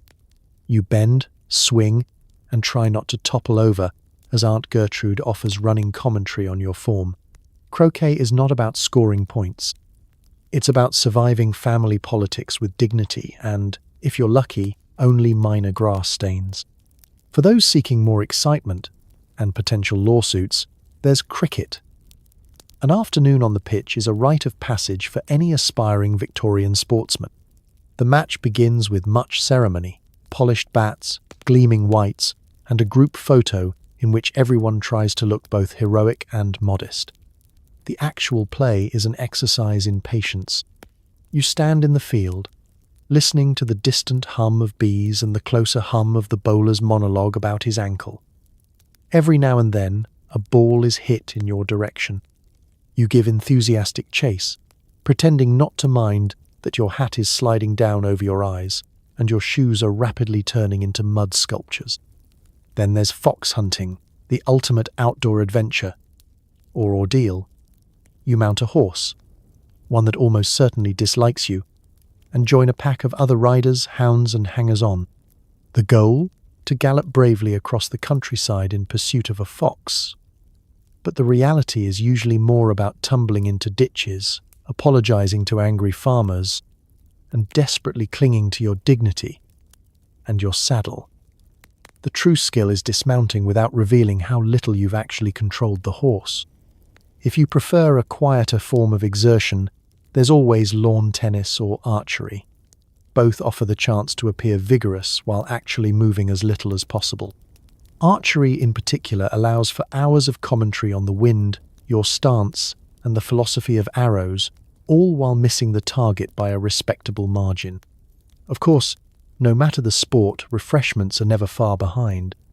After 20 minutes of strenuous effort, you collapse onto a blanket for lemonade, cold ham, and a subtle check to see if you've developed a fashionable case of heat stroke. Injuries are common and worn as badges of honor, bruised shins, grass stains, and the occasional wasp sting. You compare wounds with friends, each story more dramatic than the last, though all ultimately ending with someone fainting and someone else suggesting another round of croquet. By the end of the afternoon, you're exhausted, lightly sunburned, and oddly proud. You've survived another day of Victorian exercise. No trophies, no sweatbands, just the knowledge that you've kept up appearances and, most importantly, managed not to faint. Victory, Victorian style. The Victorians loved gadgets. Nothing makes you feel more modern than a pocket watch with 7 pointless functions or a science demonstration that ends with your hair on fire. You're never sure if your new invention will make you famous or explode. Science, in the Victorian mind, is both a noble calling and a perfectly acceptable way to risk property damage. Every gentleman worth his salt has at least one experimental apparatus in the house, sometimes a microscope, sometimes a home-built telegraph, sometimes just a suspiciously humming box under a tea towel. The Royal Society looms large in the public imagination, its members a collection of wild-haired visionaries and gentlemen with too much time, disposable income, and access to ether. Your morning post is likely to include at least one pamphlet touting the latest marvel, galvanic socks, for vigorous toes, or an invitation to witness a demonstration involving balloons, frogs, or a self-propelling hat. You carefully file these with your collection of unread treatises and advertisements for stomach tonics. Occasionally, you attend a lecture at the Athenaeum, where an enthusiastic gentleman in too tight gloves will attempt to explain electricity using nothing but string, 2 lemons, and a large quantity of misplaced confidence. You are expected to own at least one device, so complicated you must invent a reason to use it. The pocket watch is king, a gleaming, heavy disc bristling with levers, covers, and, if you're truly fashionable, a built-in compass, thermometer, and possibly a small calendar that only works in leap years. Demonstrating your watch's functions is a social ritual. You press tiny buttons, produce the faintest chime, and then spend the next 10 minutes reassembling the case while everyone politely pretends to be impressed. Inventions are the Victorian playground.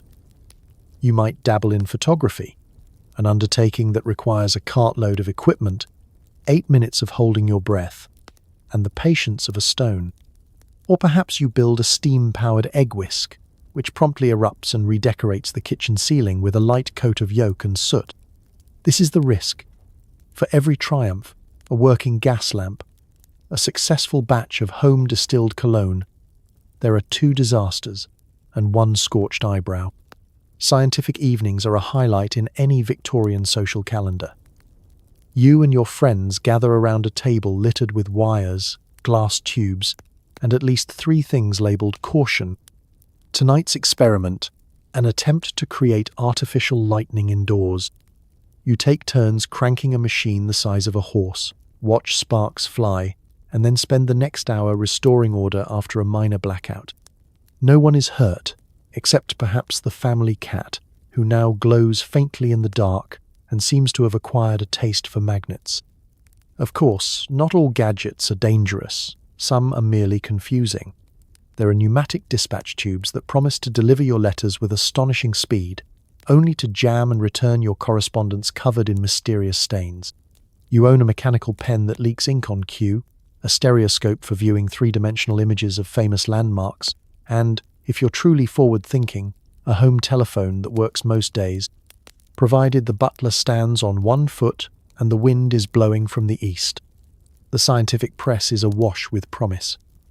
Soon, every home will have its own automated butter churn, boasts one headline, while another warns of the moral decay caused by too much gaslight.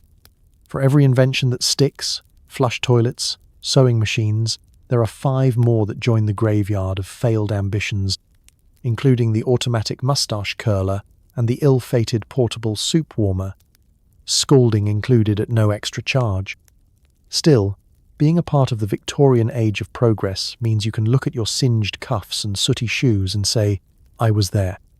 Whether you became famous, infamous, or just slightly more flammable, you participated in the grand experiment, one faint whiff of steam and scorched hair at a time. Dinner is a marathon, multiple courses, each one paler than the last. You nod through endless stories about hunting trips and railway shares while desperately trying to avoid being served eel pie. The evening meal in a respectable Victorian household begins not with food, but with ritual. The tolling of a bell, the gathering of family members, and the strategic deployment of napkins the size of small tablecloths. You take your assigned seat, arranged according to a system only the hostess understands, and do your best to appear both ravenous and impeccably mannered. The first course arrives, soup, not a robust, hearty broth, but a thin, watery affair with the consistency and flavour of lukewarm rainwater, occasionally interrupted by a lone, floating vegetable. You sip politely, pretending to appreciate the delicate subtleties, but mostly trying not to slurp and thus doom yourself to a lecture on table etiquette. Next comes fish.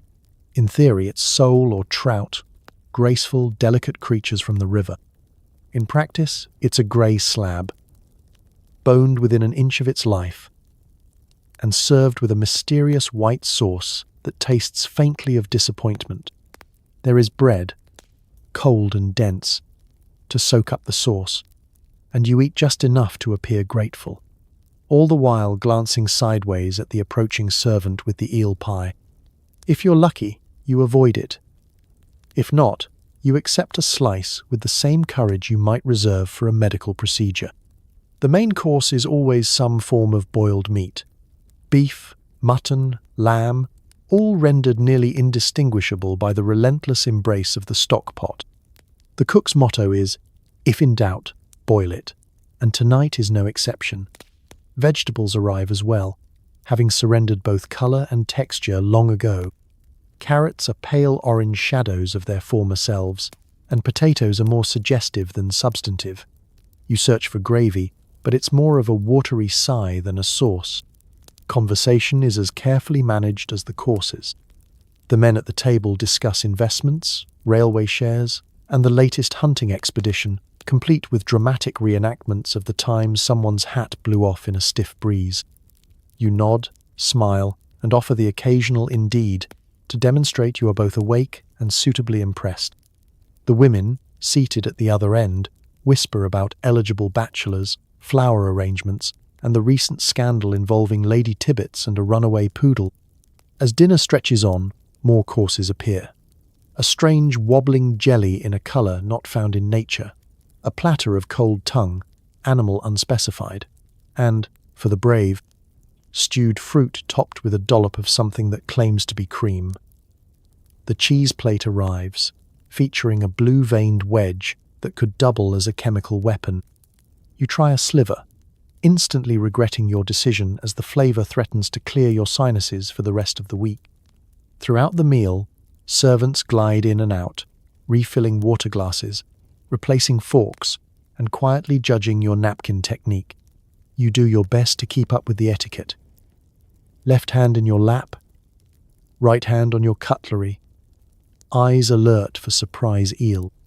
Dessert brings a brief respite, a plain sponge cake, or a selection of underripe fruit, both of which are safe so long as you avoid the brandy sauce. At last, after 2 hours of feasting and formality, the meal draws to a close. You stand, grateful your waistcoat hasn't burst a button, and retire to the drawing room for coffee, gossip, and the relief of knowing you survived another evening's culinary gauntlet. You didn't win exactly, but in Victorian England, surviving dinner with dignity is victory enough. Evenings at home involve forced family time, awkward silences, and games that last longer than most Victorian marriages. If you lose at whist, you're expected to write a letter of apology to your aunt. After the ritual of dinner, the family migrates to the drawing room in a slow, defeated procession, each member resigned to the fact that, in Victorian England, there's no such thing as a quiet evening alone. You arrange yourself on a rigid settee, careful not to wrinkle your waistcoat, as your relatives assemble in semicircular formation around the flickering gas lamp. The furniture, as always, is designed for posture rather than comfort, and the cushions are stuffed with the same material used in crime novels to muffle gunshots. Conversation begins hesitantly, like a group of strangers forced into an elevator. The topics are safe and endlessly recycled. The weather, the price of lamp oil, the scandalous disappearance of the cat, and the ongoing mystery of who keeps leaving crumbs in the conservatory. You nod in agreement, mastering the fine art of pretending to listen while counting the tassels on the drapes. Then someone, usually your most competitive relative, suggests a game. You sigh inwardly, knowing resistance is futile. The options are grim. Endless rounds of whist, a dice game so complex you suspect it was designed by a vengeful mathematician, or charades, which involves mime performances of book titles so obscure even Charles Dickens would need a hint. You settle for whist, arranging the cards with the solemnity of a high-stakes gambler, while secretly hoping for an early rainstorm to flood the parlour and end your suffering. The rules of whist are simple, but the etiquette is a minefield. If you play too well, you're accused of showing off. If you play badly, you're exiled to the footstool for the remainder of the week. Your aunt, a formidable opponent, deploys tactics worthy of a chess grandmaster, subtle eyebrow signals, heavy sighs, and, if necessary, veiled threats about cutting you out of her will. Every trick won or lost is a matter of family honour. Conversation between hands is limited to polite observations about strategy and the latest tragic news from the colonies. As the evening progresses, tensions mount. Uncle Reginald, who once lost his temper during a particularly heated round of snap, hovers near the punch bowl, muttering about house rules. The children are forced to play, their enthusiasm flagging with every shuffle of the deck. Occasionally, someone attempts to introduce a new game, such as speculation, which lasts so long that players have been known to grow actual sideburns before it ends. Victory brings no joy, only the knowledge that you've secured your place at the table for next time. Defeat, however, is a social wound. If you lose at whist, protocol demands a written apology, delivered in person, with references to my regrettable lack of foresight and the untimely demise of my ace of spades. Your aunt expects at least 2 paragraphs, and, ideally, a poem in the second stanza. Eventually, the games wind down, the losers mourn their fate, and the family relaxes into a comfortable, slightly resentful silence. A book might be read aloud, but never finished. The clock ticks on. You catch your reflection in the window, tired, slightly rumpled but still standing. As bedtime approaches, you realize you have survived another evening of enforced togetherness. Tomorrow, you may win, or you may lose and spend breakfast drafting a formal apology for your whist-related failures. In Victorian England, family bonds are strong, but so is the urge to hide in the pantry with a novel and a secret flask of sherry. Sleep well. You've earned it. Bathing is a rare and dangerous affair, involving elaborate preparation, an audience of concerned servants, and a desperate hope that nobody walks in on your exposed knees. Cleanliness is next to godliness, but only on Sundays. The typical Victorian bathroom is more theoretical than practical. A chilly, echoing space containing a freestanding tub, an alarming array of pitchers, and at least 3 decorative towels that have never been used by anyone, living or dead. Bath time is announced as if you are about to embark on a polar expedition. Water must be boiled and carried, bucket by bucket, up a minimum of 2 flights of stairs by a team of servants who maintain the solemn air of medical assistants preparing for a complicated surgery. The process takes hours. By the time your bath is ready, the water is already colder than your prospects. You test the temperature with a trembling toe and immediately regret your optimism. Still, you persevere. A proper Victorian man does not show fear unless confronted with an unexpected draught. You disrobe behind a folding screen, performing a careful dance to avoid splinters, stray pins, and the general gaze of anyone unlucky enough to be in the hallway. Modesty is everything. There are more layers to remove than in a geology textbook. You begin to wonder if your shirt and cravat have fused together, forming a single, inescapable garment. Once in the tub, you are greeted by a world of sensations. The icy embrace of water, the slipperiness of hand, milled soap, and the unmistakable aroma of lavender, camphor, and mild panic.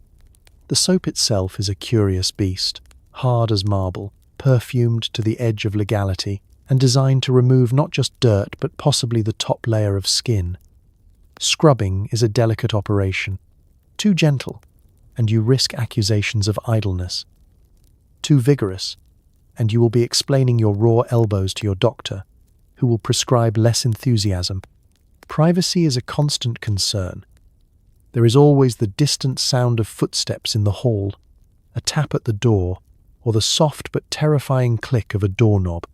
Your greatest fear is not the cold, but the prospect of being discovered in a compromising position, such as washing your feet or, heaven forbid, singing softly to yourself. The Victorian man does not indulge in musical bathing. After the ordeal of the actual bath, the next challenge is drying off with a towel that predates the Reform Act and absorbs as much water as a sheet of waxed paper. You wrap yourself as best you can, shivering, hair standing on end, desperately hoping that your dressing gown hasn't migrated to another room. There is, of course, no hairdryer, just a brisk rub with a second towel and the hope that your natural body heat will return before bedtime. Shaving is another trial in the daily hygiene circuit, performed over a wash basin with water that is never quite warm enough and a razor that has seen better decades. A splash of aftershave, translation medicinal alcohol with a hint of pine, is applied with grim determination. The resulting sting reassures you that you are, in fact, awake and still in possession of your faculties. On ordinary days, personal hygiene is reduced to a quick splash from the jug, a strategic use of cologne, and the confident assertion that, if you can't see the dirt, it probably isn't there. Scented handkerchiefs are your secret weapon, pressed discreetly to your face whenever a suspicious odor floats by. If you are exceptionally modern, you may experiment with tooth powder, a gritty, mint-flavored substance that promises fresh breath, but mostly delivers mild regret. By the end of the ritual, you emerge into the hallway, squeaky clean, slightly traumatized, and ready to face the world. You have survived another Victorian bath, with modesty mostly intact, and only minor psychological scarring. And so you dress, layer by layer, reminding yourself that in Victorian England, true cleanliness is not just about soap. It's about survival, secrecy, and the eternal hope that nobody saw your knees. Victorian medicine is an adventure in optimism. If you're ill, expect a diagnosis of nerves and a prescription for something involving mercury, opium, or a leech. If you recover, it's considered suspicious. The first sign of trouble is usually a cough, a subtle, persistent reminder that the average Victorian home is about 60% wallpaper, 30% draft, and 10% ambient coal dust. You clear your throat, try to ignore it, and hope that no one notices, because the moment you admit to feeling unwell, your fate is sealed. The household erupts in a flurry of diagnosis, remedies, and speculative gossip about which ancestor you most resemble in your hour of crisis. Your first stop is the family doctor, a man whose medical kit is part brass, part mahogany, and mostly for show. He listens to your chest with a stethoscope, as cold as judgment, and declares you to be suffering from a touch of the vapors, bilious humours, or for variety, incipient melancholia. The prescription, bed rest, hot compresses, and a tincture of something so noxious you begin to doubt your will to live. Medicines, if they can be called that, come in three categories: syrupy, bitter, or alarming. Laudanum, a cheerful blend of opium and alcohol, is dispensed for everything from headaches to existential dread. Mercury, which no modern person would touch, is enthusiastically recommended for toothache, upset stomachs, and occasionally as a breakfast spread. Just kidding, but only barely.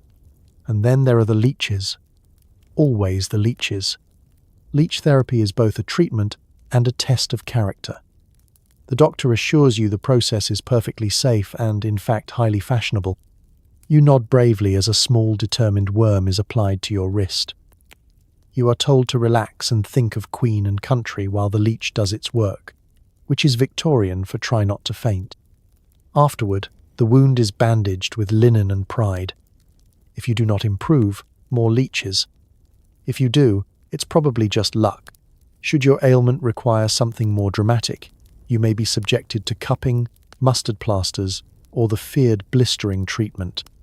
Each promises to rebalance your humours while leaving you with conversation starters for future dinner parties.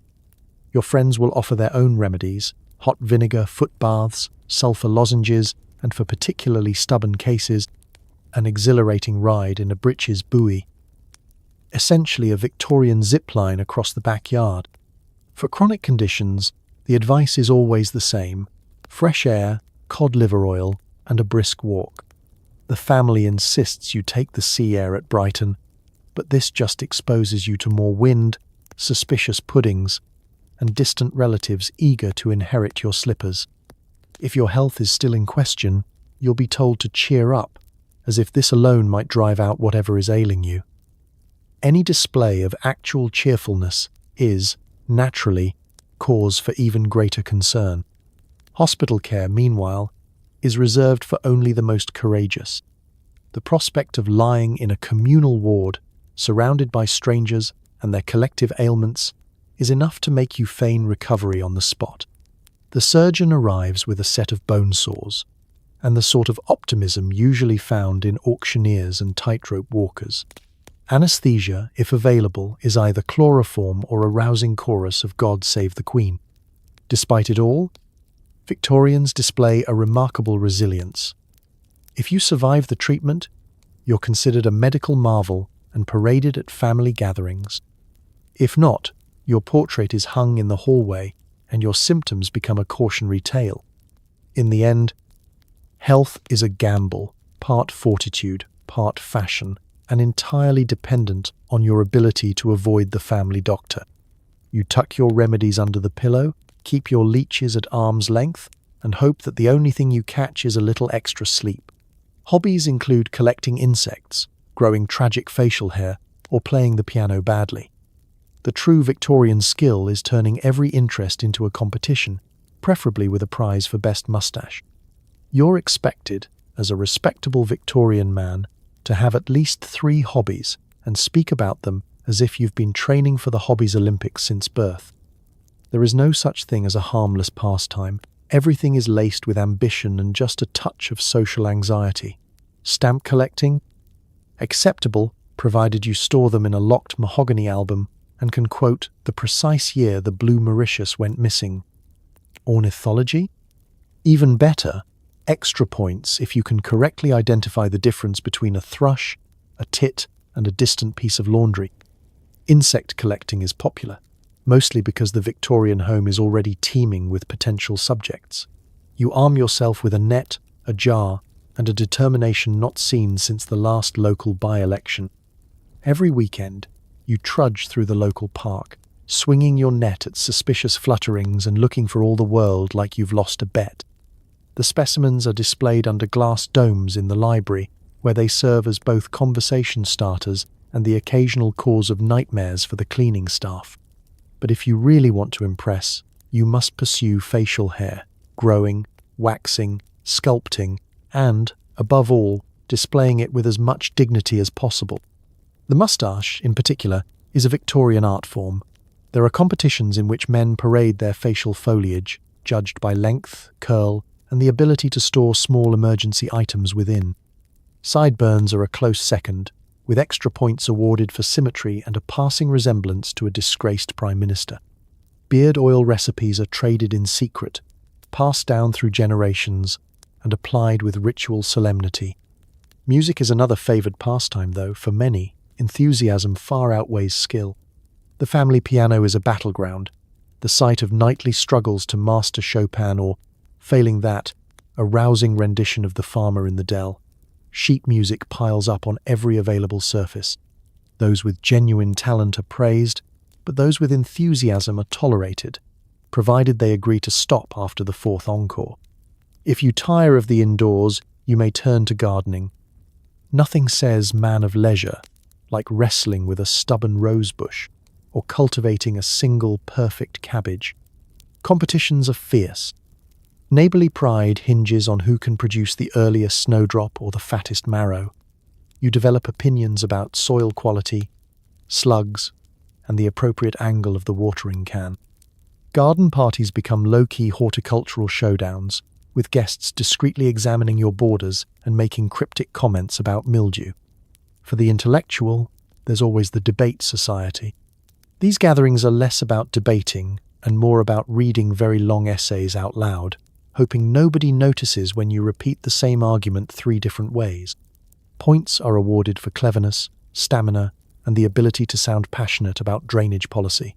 The true champion is the man who can argue both sides and still leave before the cheese plate is served. Then there's the pastime of writing letters, endless, florid letters to friends, acquaintances, and distant relatives you barely remember. Stationery is chosen with care, pens are selected for their ability to smear artistically, and every word is weighed with the seriousness of a court verdict. Correspondence is its own competitive sport, measured in elaborate closings and the density of cross-written text squeezed into every possible margin. At the end of the day, hobbies are about more than filling time. They're about proving your worth, dodging boredom, and providing your biographer with something more interesting than occasionally walked the dog. Whether you're chasing butterflies, growing extravagant whiskers, or attempting Beethoven's 9th on a badly tuned pianoforte, you're part of the great Victorian race for pointless perfection.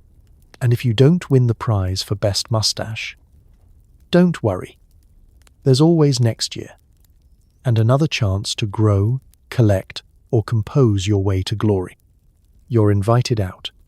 The evening is spent at the theatre, a gloomy supper club, or possibly lost in a foggy alley. The gaslight is romantic if you ignore the smell of burning whale oil and existential dread. The preparations for an evening out are as much about ritual as excitement. You must select the appropriate attire, preferably the least creased black coat, the top hat not yet mistaken for a pudding mould, and gloves that haven't been repurposed for cleaning the coal scuttle. If you're feeling bold, a new cravat tied so elaborately it could double as a small tent. Once assembled, you brave the streets. London after dark is a city transformed. Flickering lamps illuminate the fog, throwing shifting shadows across cobbles polished smooth by 1,000 anxious footsteps. The air is a cocktail of pipe smoke, stale perfume, and the ever-present undertone of wet dog. Somewhere, a violin plays faintly. Somewhere else, a horse sneezes. The night is both grand and slightly ridiculous. Your first stop might be the theatre.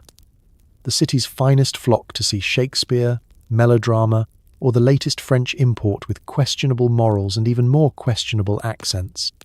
You find your seat, third row, slightly left, behind a gentleman whose hat is a minor architectural wonder, and pretend to understand the nuances of iambic pentameter.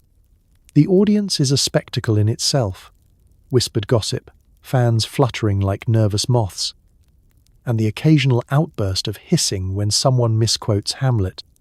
At intermission, you circulate through the lobby, exchanging pleasantries with acquaintances you barely recognize, and marveling at the miraculous escape attempts of actors, playwrights, and very small dogs.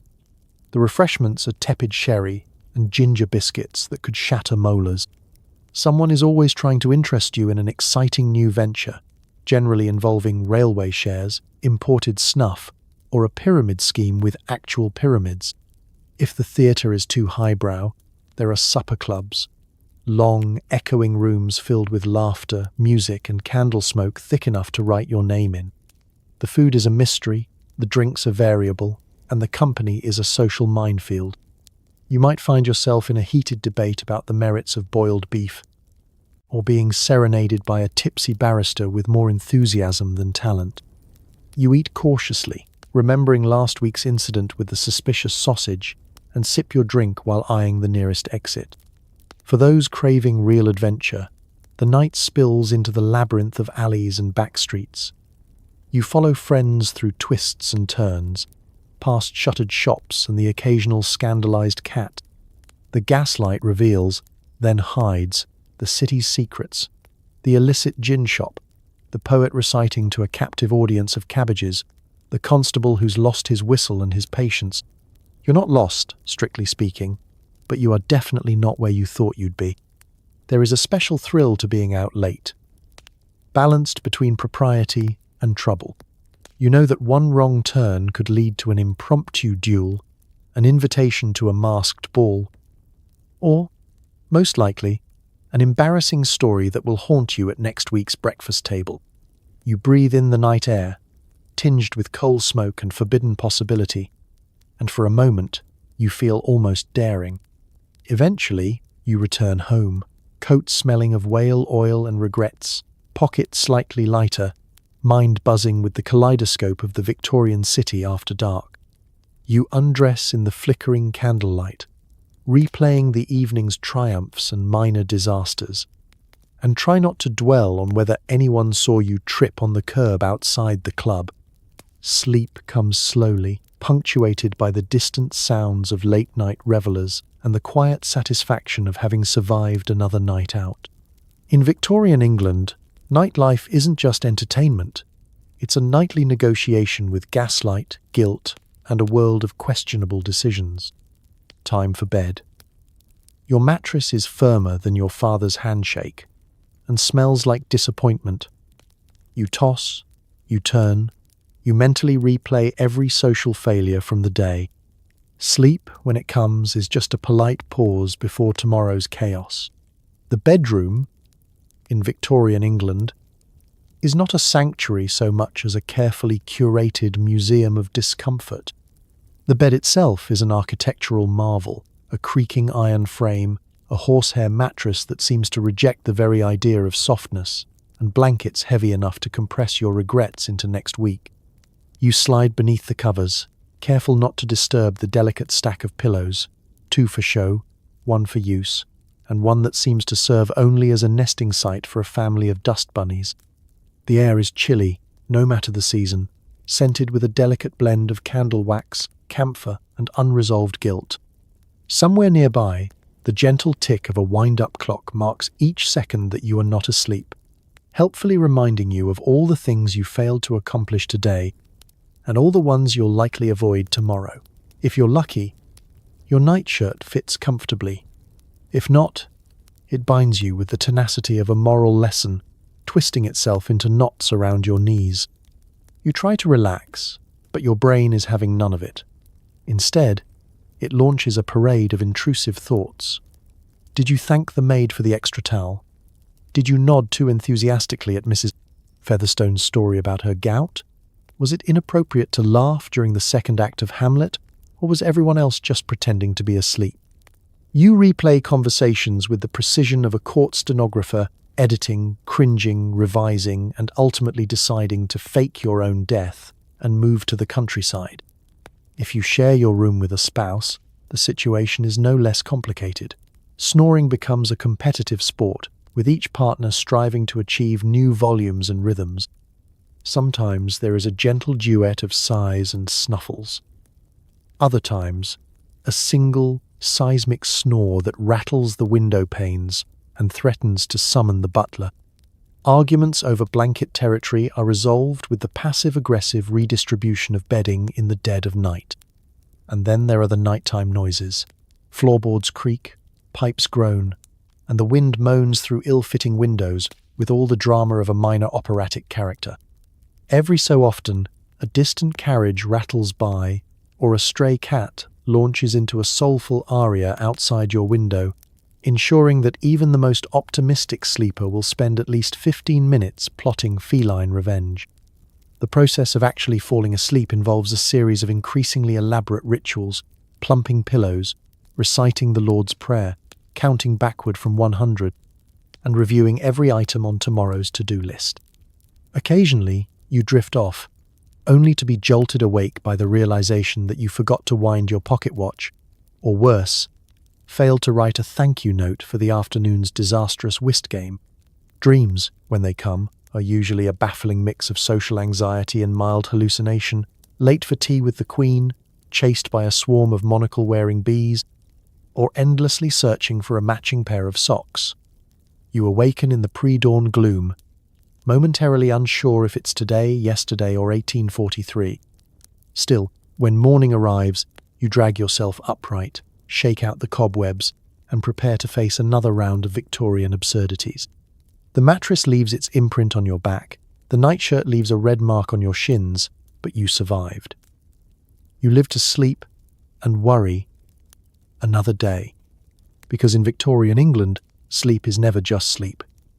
It's a nightly negotiation with discomfort, embarrassment, and the promise that tomorrow you'll finally remember to thank the maid.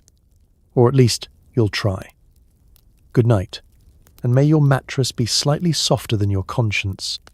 You wake up, somehow more exhausted than before. The entire process begins again. Breakfast, shaving, worrying about your cravat, and a new opportunity to mispronounce Worcestershire in public. Progress is slow, but so is everyone else.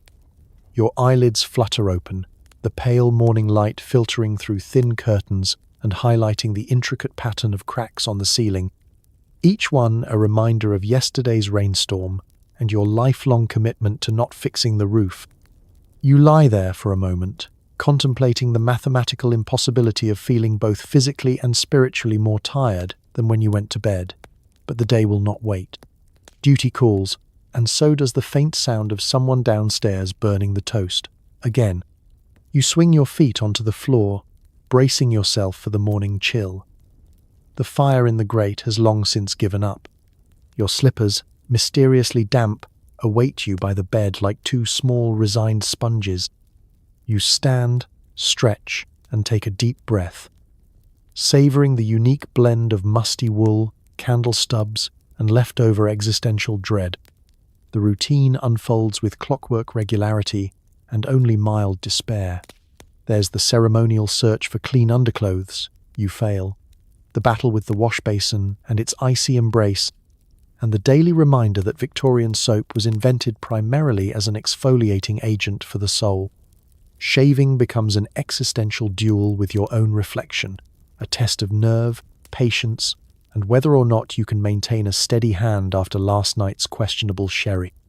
Each nick is a badge of honor, each missed patch of stubble a small act of rebellion. You stare into your wardrobe, faced with the eternal question, which waistcoat today? The black one with mysterious stains from the last funeral? The greenish one that makes you look like an undertaker's apprentice? Or perhaps the summer waistcoat, which is only slightly less itchy than the winter variety? You wrestle with collars, buttons, and the all-important cravat. The knot is never quite right, but at least it draws attention away from your tired eyes. Downstairs, breakfast awaits. The spread is uninspired, porridge that doubles as wallpaper paste, tea that could revive the dead if only from shock, and toast that is both burnt and undercooked, a Victorian miracle of culinary inconsistency. You sip, chew, and nod at the newspaper headlines. Progress marches on, they proclaim. But you know the truth. Progress, like your appetite, is sluggish and unreliable. The most exciting news is that a man in Kent has invented a slightly more efficient umbrella, though it immediately broke in a gust of wind. Then it's time for the commute, the meetings, the paperwork, and the parade of small embarrassments that make up the average Victorian day. You manage to mispronounce Worcestershire in front of someone who pretends not to notice, then stumble through a conversation about railway shares while desperately hoping no one asks your opinion on compound interest. At lunch, you endure the same menu of cold meats and mayonnaise that haunted your dreams last night. By afternoon, you're not sure if you're actually awake or just stuck in a loop. But you're not alone. Everyone around you is moving at roughly the same pace, a mix of exhaustion, optimism, and thinly veiled resignation. The promise of progress hovers in the air, somewhere between the clatter of carriage wheels and the sound of the office clock marking time with the enthusiasm of a bored vicar. As evening returns, you shuffle back home, ready to replay every awkward moment and invent a few new ones before bed. You hang up your hat, loosen your collar, and try to convince yourself that tomorrow will be different. It won't be, but the hope is half the battle. And so you do what every good Victorian does. You repeat, you persist, and you wait patiently for someone else to invent real progress. Maybe, just maybe, it'll arrive before the next rainstorm, or at least before you have to tie that cravat again. Some say the umbrella is a symbol of Victorian dignity. Others say it's just a portable lightning rod designed to embarrass you in public. Either way, losing yours is the closest a Victorian man comes to a full-blown panic attack. You spend half your life worrying about where you left it, and the other half pretending you don't care, while silently accusing every friend, relative, and passing chimney sweep of grand larceny. The umbrella is not just a tool, it's an extension of your soul, your social standing, and, on especially wet days, your only hope of making it to work without looking like a shipwreck survivor. It's also an item of perpetual uncertainty. Every Victorian household owns precisely one fewer umbrella than the number of people who might conceivably need one, ensuring that the great quest for a dry walk is an exercise in disappointment and suspicion. Your relationship with your umbrella is one of mutual dependence and mild terror. You know its every detail. The slightly bent spoke from last autumn's windstorm, the handle chewed by the neighbour's dog, the monogram you paid extra for, hoping it would deter thieves, but which mostly just reminds you of your own lack of imagination. Each morning, you check the stand in the hallway, counting and recounting the umbrellas, as if one might multiply overnight like a particularly hopeful toadstool. But inevitably, The day comes when your umbrella is missing. The initial reaction is denial. Surely, you left it in the study? Or perhaps behind the piano, next to the pile of unopened correspondence? A brief, frantic search reveals nothing but a collection of walking sticks and a mysterious parasol that nobody admits to owning. You ask around, voice casual but eyes wild, as if making small talk about the weather. Has anyone seen my umbrella? The responses are vague. I thought I saw it in the drawing room. Perhaps it's with your hat. None of them helpful, all of them suspiciously rehearsed. Panic sets in as you remember every public place you visited in the last week. The club, the office, that shop where you spent far too long pretending to admire a display of sardines. Did you leave it at the theatre, in the cloakroom, or, horror of horrors, on the omnibus? Your mind replays every exit, every hurried farewell, every distracted moment, convinced that each one was the perfect opportunity for umbrella abandonment. Meanwhile, the weather is watching.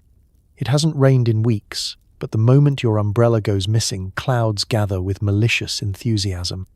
You step outside, unprotected, and the heavens immediately unleash a downpour reserved for personal betrayal. You attempt to shield yourself with a hat, a newspaper, or the vain hope that nobody will notice your misery.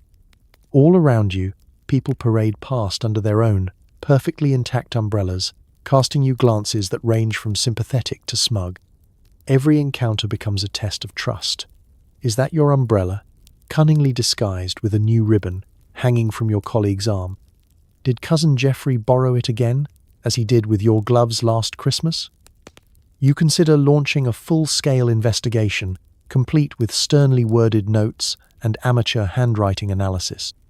Instead, you drop subtle hints at every gathering.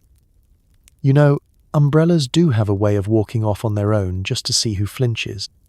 Eventually, after days of public dampness and private despair, your umbrella reappears in the stand. No explanation, no confession. You greet its return with cool indifference. Oh, there it is, while internally celebrating as if you'd recovered a lost child. You vow to keep a closer eye on it, only to repeat the cycle at the next change of season. Because in Victorian England, the real forecast is always anxious with a chance of precipitation, and the most universal story is not love, ambition, or progress. It's the unending, nerve-wracking, dignity-threatening mystery of the missing umbrella. The Victorian mustache is not just facial hair. It's a commitment, a hobby, and frankly, a full-time job. Each morning involves a complicated ritual of waxing, combing, and, on special occasions, reciting a brief prayer for symmetry. One wrong move, and you're sporting the startled walrus look until next Tuesday. Modern beard oils? Dream on. It's animal fat or nothing. You wake up already feeling the responsibility perched above your upper lip.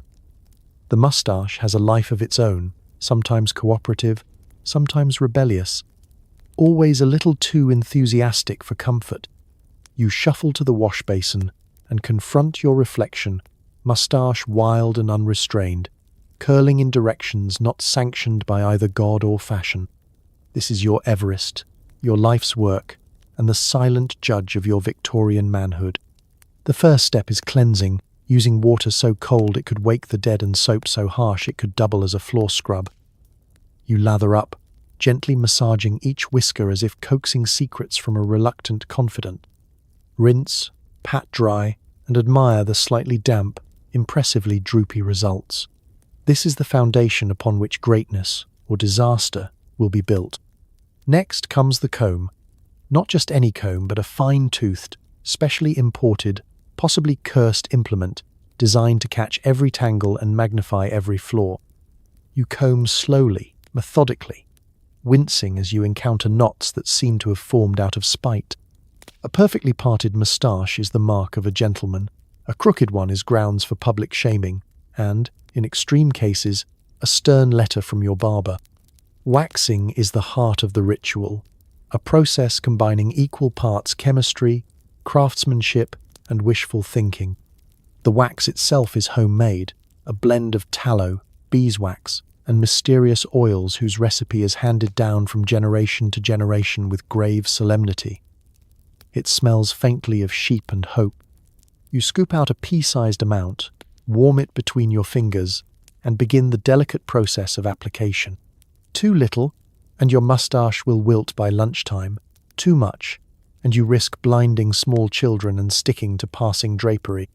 With practiced hands, you twist, shape, and coax each end upward, striving for a look that says distinguished gentleman, not unsupervised lab experiment. The pressure to achieve symmetry is immense. Victorian society judges harshly, one lopsided whisker, and you'll be the subject of drawing room whispers and brutal caricatures in the local paper. You squint into the mirror, making minute adjustments, all while reciting your favorite mustache invocation. Steady hand, clear mind, no sneezing. The final touch is the mustache cup, a special teacup with a clever ceramic guard designed to protect your handiwork from the perils of hot beverages. You cradle your tea like a precious relic, sipping carefully and avoiding the scalding fate of so many mustaches before you. One careless gulp and you'll spend the next hour re-waxing and mourning your lost dignity. Throughout the day, you remain hyper-aware of your upper lip. Every conversation is an exercise in restraint. Smiling too widely, risk of unintentional asymmetry. Eating soup, the possibility of catastrophic flavor transfer. Kissing a loved one, not unless they're willing to commit to a lingering scent of mutton tallow for the next fortnight. Public admiration, of course, is the ultimate reward. Strangers will gaze in awe, acquaintances will inquire about your technique, and family members will drop heavy hints about their own, less successful attempts at facial grandeur. You'll be invited to mustache competitions, social affairs where men of all backgrounds compare curl, length, and resilience against rain, wind, and emotional upheaval. And so, day after day, you tend your Victorian mustache with the dedication of a monk and the nerves of a watchmaker. Some men have medals, you have perfectly waxed points. In the world of Victorian facial hair, the struggle is real, but so is the satisfaction of knowing your moustache will be remembered long after your grandchildren forget your first name. You have servants, but the real challenge is never knowing if they're helping, judging, or plotting your downfall over your tea preferences. Victorian men become experts at the art of apologizing for things they didn't do, while pretending not to notice the silverware slowly vanishing. Every household is a soap opera, except nobody ever gets fired, and everyone knows who really broke the gravy boat. Your household staff is a complicated ecosystem, a social microclimate governed by unwritten rules and decades of tradition, most of which seem designed to keep you in a permanent state of gentle anxiety. There is a hierarchy so elaborate that the butler could probably teach an advanced seminar on feudalism. You have a maid for the kitchen, a maid for the front hall, a footman who specializes in door opening, and a cook who rules the kitchen with an iron ladle, and a memory for insults that rivals an elephant's. The butler is the calm eye in the storm, impeccably dressed, unnervingly polite, and always appearing at your elbow when you least expect it, as if summoned by a hidden bell or the mere thought of minor embarrassment. You live in fear of his raised eyebrow, which can communicate disappointment, amusement, and a gentle reminder that your waistcoat is buttoned incorrectly, all at the same time. Meanwhile, the housekeeper manages her realm with the energy of a field marshal. She is everywhere and nowhere, her footsteps echoing up the back staircase as she supervises dusting, pillow plumping, and the daily quest to discover who left muddy footprints in the vestibule. You would not dare contradict her, mostly because she knows where the family skeletons and last year's Christmas pudding are buried. Communication with the staff is an exercise in diplomacy. You develop a whole new vocabulary, heavy with, if you wouldn't mind, perhaps at your earliest convenience, and the all-purpose whenever you have a moment, which, in Victorian servant speak, means immediately. If you value your life, instructions are given via notes left on silver trays.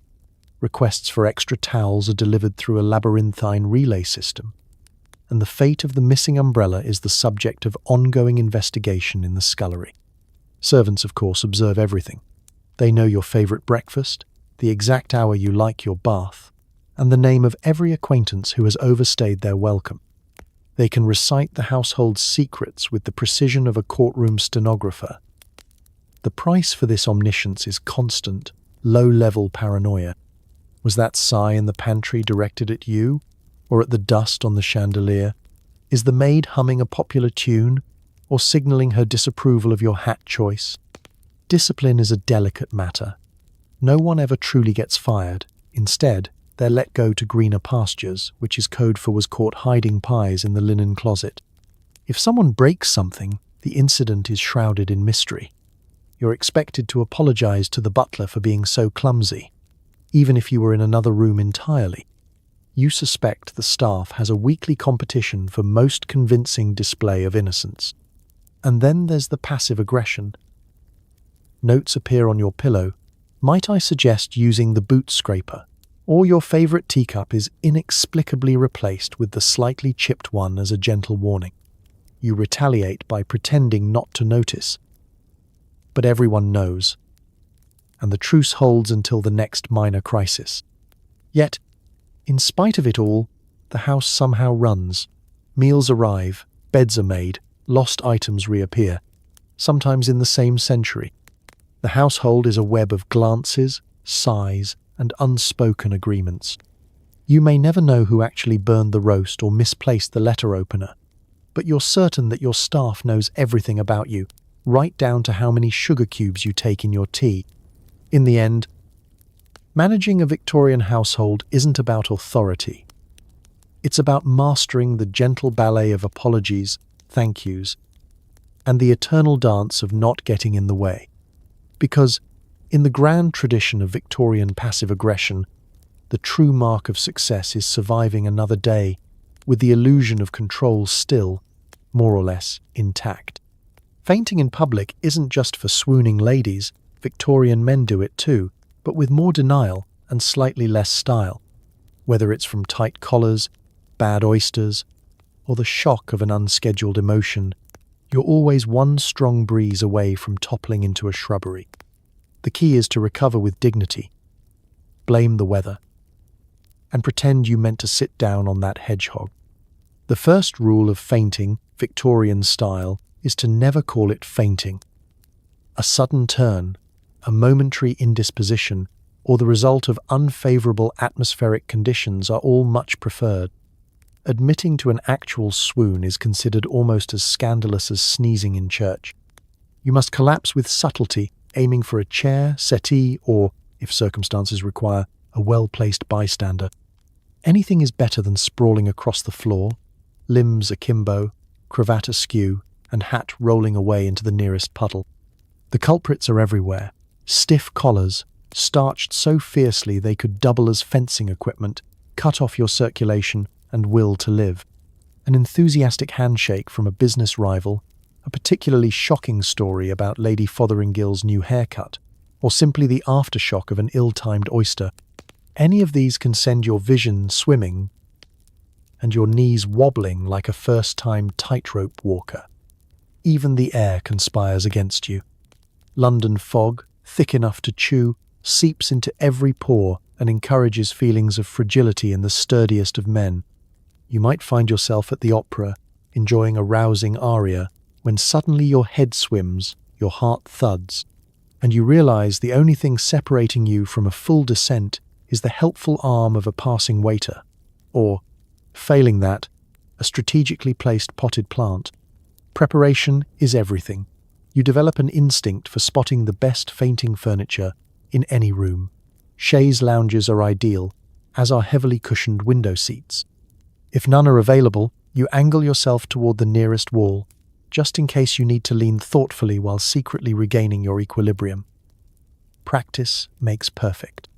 Some gentlemen become so skilled they can fold gracefully to the ground and spring back up before anyone notices. Others must simply hope for a sympathetic crowd and an abundance of ferns. The aftermath is just as important as the act. Recovery should be slow, dignified, and accompanied by a series of vague explanations.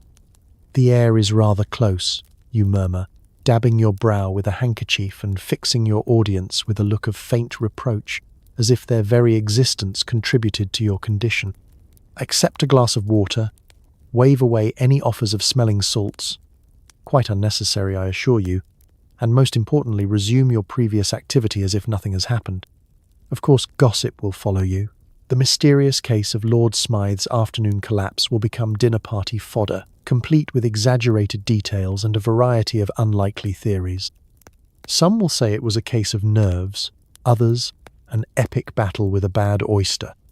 The truth is immaterial. What matters is that you recover your composure and walk away with your dignity, even if your pride is a bit bruised and your trousers slightly grass-stained. The occasional fainting fit is almost a rite of passage. It allows you to temporarily escape boring conversation, questionable soup, or the expectation that you know the difference between a bull and a bear market. It also provides an opportunity for introspection, a moment's peace in a world of relentless social obligation and unyielding waistcoats. So the next time you feel the world spinning, take heart, you're in good company. In Victorian England, the true art is not in never falling, but in rising afterward with a convincing explanation and a minimum of hedgehog injuries. So, as you drift off tonight, wrapped in sheets that don't itch and without a single starched collar trying to throttle you, maybe spare a little sympathy for the Victorian men of history. Day after day, they faced a gauntlet of baffling etiquette, fashion hazards, and meals so bland they made boiled potatoes look like a party. They navigated fog that could smother a horse, offices that ran on ink, size, and the occasional stern memo, and social rules so complex you'd need a map and a small army just to say good morning. All so they could sit quietly, pondering the true meaning of mustache wax and whether it was possible to die of embarrassment before tea. But through the snoring clubs, the endless hat rotations, and the mysterious menace of mayonnaise, one thing is clear: people will do just about anything to belong, even if it means fainting into a rhododendron or spending half your income on umbrella insurance. Victorians weren't so different from us, really. They worried about what to wear, who would judge them, and whether or not the latest gadget would explode before they could show it off at work. So tonight, as you lie back in your soft, silent, electric-lit room, maybe give a gentle thank you to the men who survived daily fashion emergencies, relentless paperwork, and the social minefield of polite conversation without Wi-Fi, deodorant, or the freedom to own just one hat. Because history may be ridiculous, inconvenient, and occasionally fatal, but it's proof that people are stubborn, hopeful, and endlessly inventive in the face of adversity and absurdity. Sleep well, and if you dream of mustaches, may they be symmetrical. Good night.